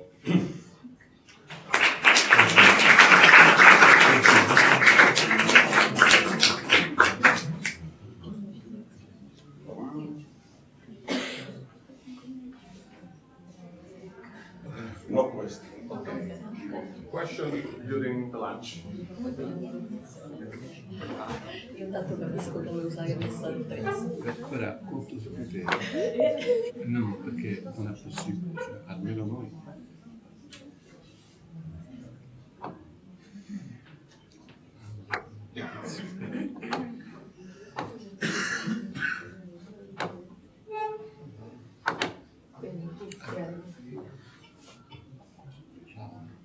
Ok, perfetto. Questa è l'unica cosa che voglio sapere. No, non lo devo fare. So welcome to this last part of the IASI Day, devoted to the activities of the group on optimization, discrete mathematics and applications. And these are the members of the group.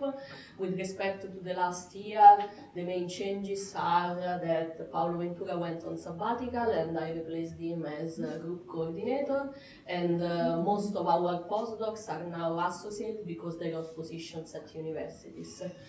And the group basically covers all the areas of mathematical optimization, ranging from discrete mathematics to artificial intelligence. And these studies are used in many applied projects, mainly on logistics, as the PRIN, Piper, and ARPA, artificial intelligence as PAIR, and urban intelligence as MOST, CITEMPT, and WISH, and of course other kinds of applications. And of course, the members of the group are involved in other activities like teaching, editorial activities, conference boards, and publishing. And today you will see two presentations covering two important areas of our research topics. The presentation of Tiziano is related to integer programming and applied to problem in container terminals, while Sara Nicoloso will cover the area of discrete mathematics and combinatorial optimization. And I hope you will enjoy the presentations. Thank you. And I won the competition of the point. Ne parliamo a mezzo della presentazione. Concetta. Penso che verifichi 10 minuti. Cos'è?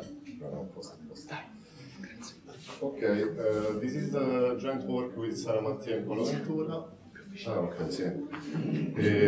So our research group, Optima, in general deals with optimization problems, but here we would like to have an overview on problems in container terminals. Okay,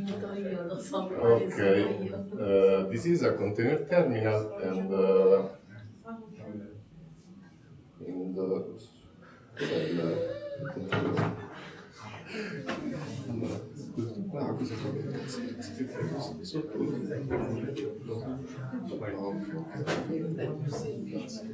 So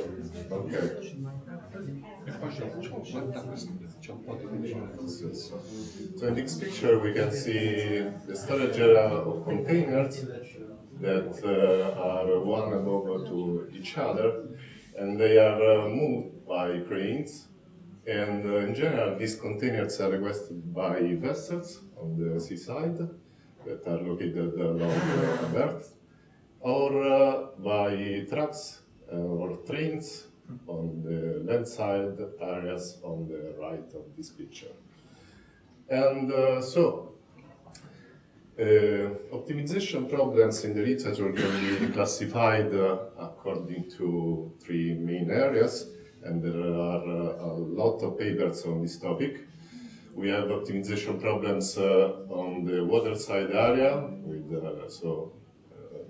dealing with the vessels, or landside with trucks and trains, and finally with the storage area, where the containers are located. And in particular, here we present the so-called block relocation problem. So, what is the block relocation problem? In general, in a yard, the containers are piled by forming a set of stacks in order to save the space where they are located. And so there is a set of stacks, and each stack has a limited number of containers that could host. And the containers are moved by cranes. And when we have to retrieve a container, generally speaking, we have to move all the containers that block it by performing movements that are called reshuffle operations. And the reshuffle operations have a cost for the operators, so it is crucial to minimize them. In the block location problem, then we have a set of containers and a possible retrieval order of these containers. And we have to find a way to retrieve all these containers according to the order, while minimizing the number of movements, the number of reshuffle operations. The problem is proven to be hard in the literature, and consider that in general it is simple, the description of this problem, but it is hard to solve instances that are not so large, with about 50 containers. So here an example to understand the problem. We have here a yard, an area with 3 stacks, each with 4 slots and 8 containers. A number inside the square denotes the retrieval priority of that container. So here we have to retrieve first the container 1, then 2, 3, and so on. So we have to find a way to retrieve all the containers while minimizing the movements. And for example, if we start with the first container, we have to perform 3 reshuffle operations.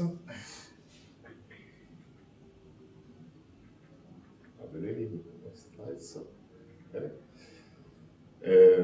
And then we continue according to the order by retrieving the second container, by performing other 2 reshuffles, so on, until all the containers are retrieved. And in this solution, we have a cost of 6 reshuffles. Okay. So here are some of our contribution for this problem. We gave some contribution in real application of a real container terminal of Pomezia, which is a city not far from Rome. And we gave some complexity considerations for problems that are connected with the block location problem. Then a new lower bound that was crucial for developing a new heuristic algorithm from the problem, and finally an exact algorithm for the block relocation problem based on a new mathematical formulation. Now I would like to give more details on the exact method. In the literature, there are in general 2 types of exact approaches for this problem. The ones based on combinatorial branch and bound, that in general constructs a search tree where each node represents a configuration of the yard, and each node can be closed according to some upper or lower bounds. Or algorithms based on mathematical formulations that in general in the literature for this problem have a polynomial number of variables and constraints. Consider that the combinatorial branch and bound methods are much more effective than the ones based on mathematical formulations. In this context, we proposed a new mathematical formulation for the problem that has a polynomial number of variables but an exponential number of constraints. And so we propose a branch and count method, and where we have a dynamic generation of this exponential set of constraints. We define a polynomial procedure for checking if a constraint is violated or not. And computational experiments show that few constraints are violated for finding optimal solutions. Here's a computational experiments where we compared our algorithm in the third column with the best exact method based on mathematical formulation and the best combinatorial branch and bound algorithm. denotes the number of instances solved to optimality over 40 within time limit of 1 hour, and T, the average computing time over the solved instances. And here we can see that our algorithm in general outperforms the others. And it is actually one of the best exact method for the block relocation problem. We are still working on the block relocation problem. In particular, we are studying a stochastic variant of the problem introduced by Gall et al.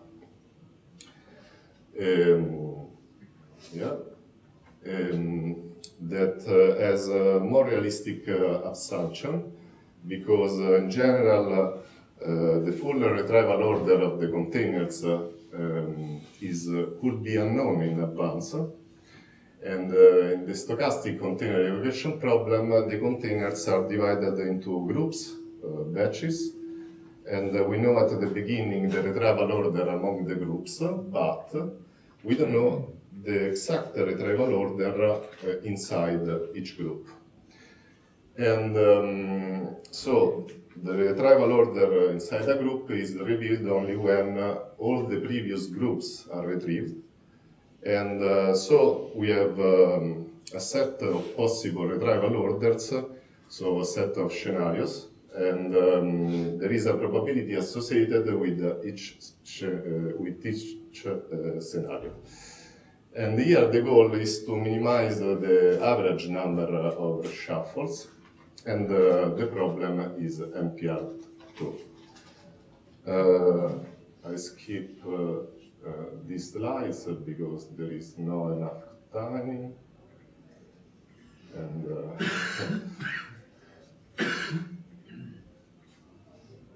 did I use my screenshot? No? Okay, I go directly to the conclusions.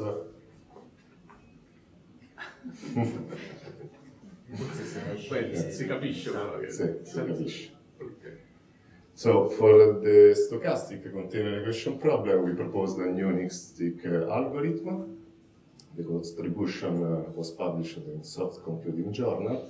And now we are investigating on an exact approach based on a new mathematical formulation. Thank you.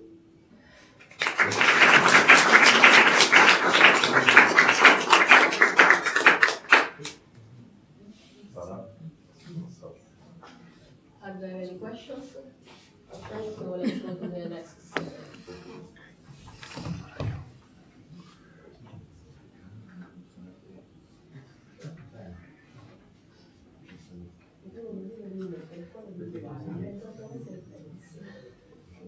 Ok, perfetto. Sei già pronta? Sì.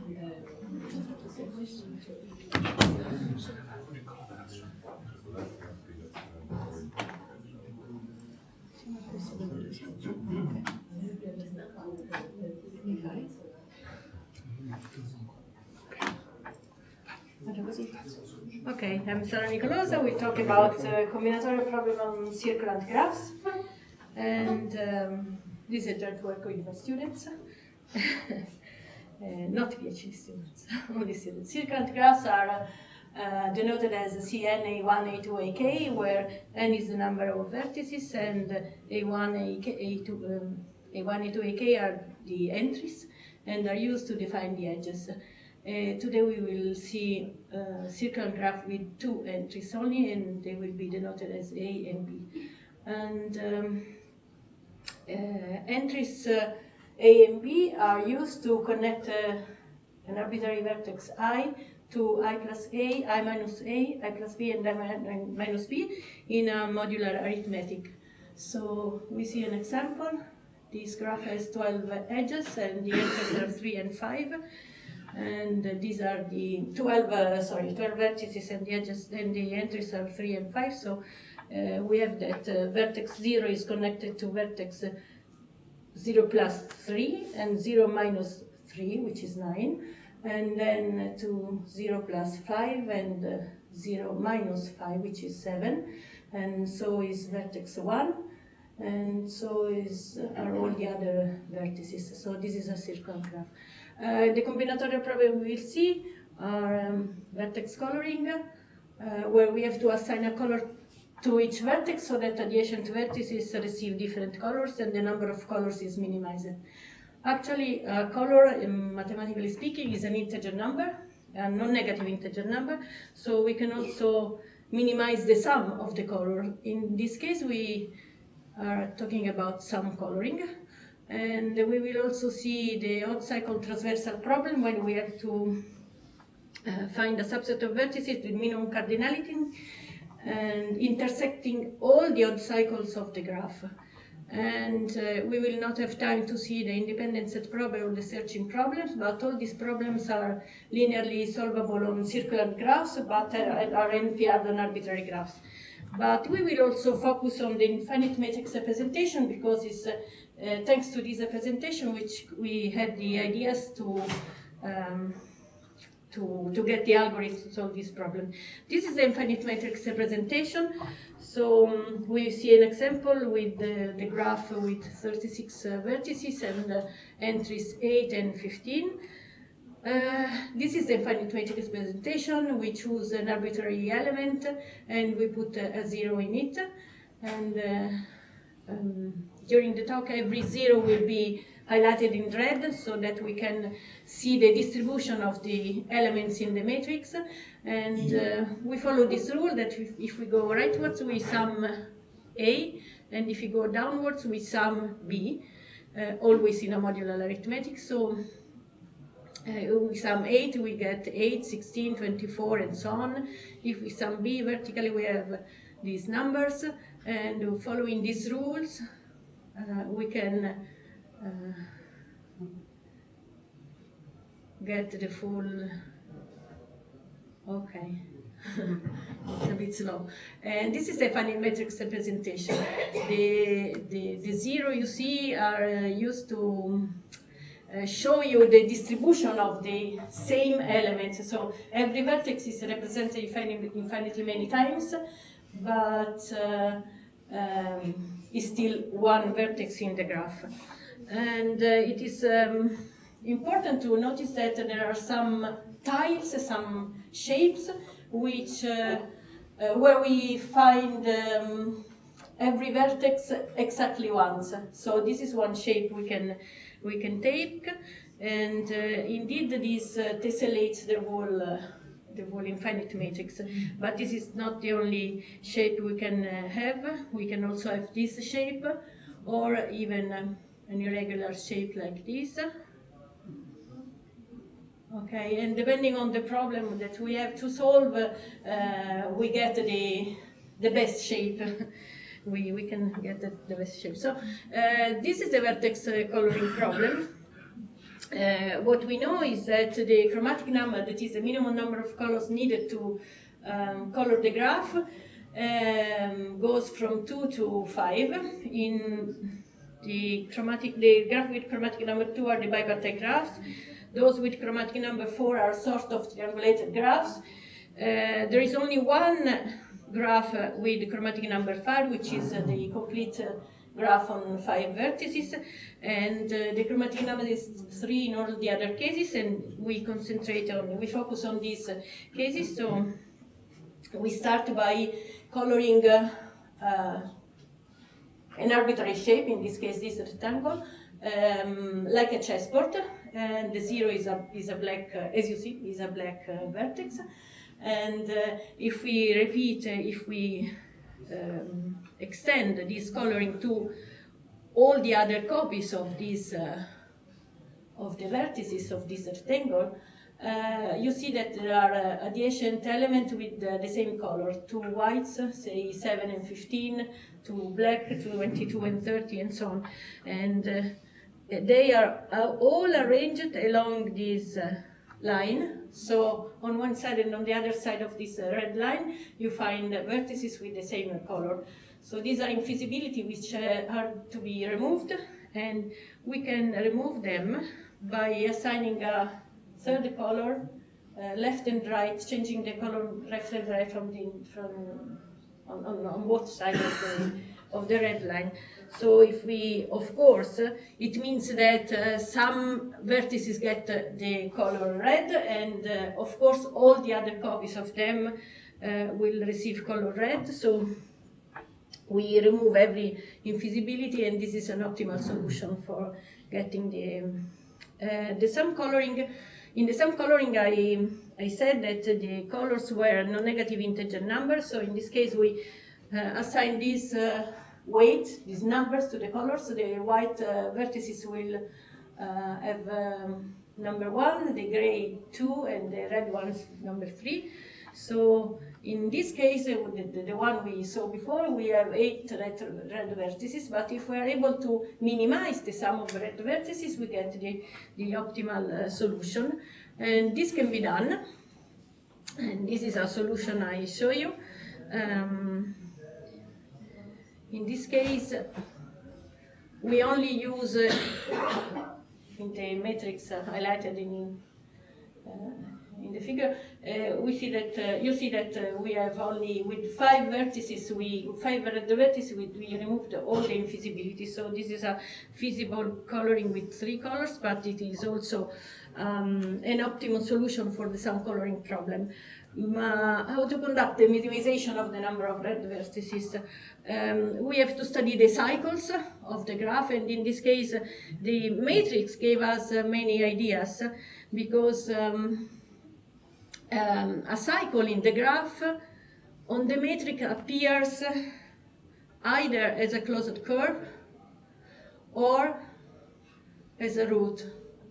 So you see in the purple one, for example, we go from vertex 0 to vertex 0, but in the plane it appears as a closed curve. In this case, we go from vertex 0 to vertex 0 again, so it is a cycle in the matrix, but it appears as a what you call the root in the matrix.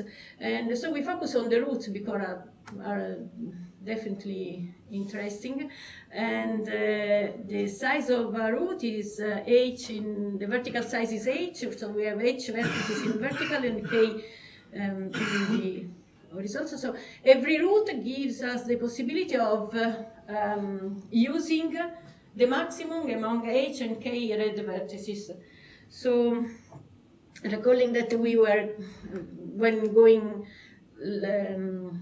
rightwards, we were summing A, and when going downwards, we were summing B, we can write that H times B plus K times A is congruent to 0 mod n. And so the root which gives the minimum number of the red vertices verify that it is the one with minimum among the maximum of A and K, where A and K verifies this linear congruence. So if we find a solution to the linear congruence, we can get the optimum solution to the sum coloring problem. And actually, all the solutions to this linear congruence are this pair of row and column indices. So there is a main 0, and it's in row 0 and column 0, it is the so-called main 0, and all these pairs are the solution to the linear congruence, and every pair corresponds to a root, and in particular we can distinguish between even roots when the sum h plus k is even, and the odd roots when the sum h prime plus k prime is odd. You see that 15 plus 7 is 22, so the blue one is even, and 10 plus minus 7 is 3, and this is an odd root. And even roots and odd roots are linearly independent because they identify different direction in the plane. And in this case, we also have found the minimum odd cycle transversal, because if we put the red vertices starting from an even root, we intersect every odd cycle, which are this one. So this is also the optimal solution for the odd cycle transversal problem. That's all. Time for lunch.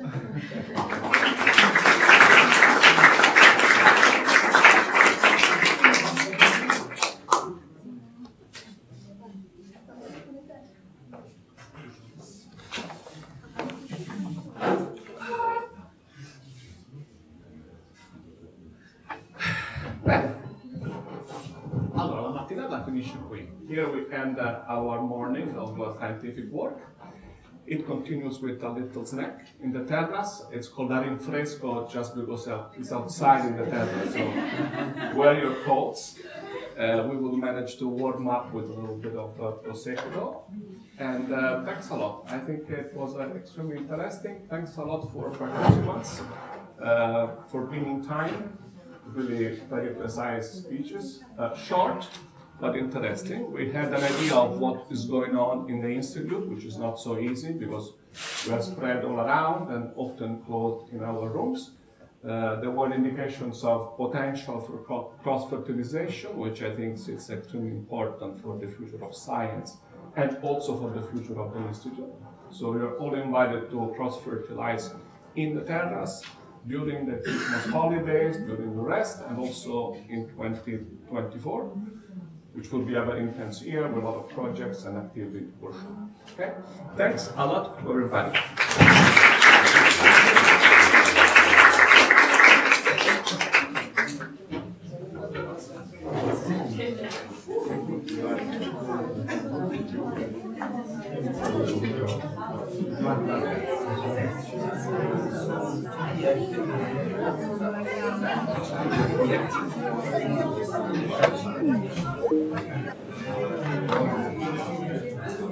Io vorrei rimandarlo perché il turno di oggi era già domani,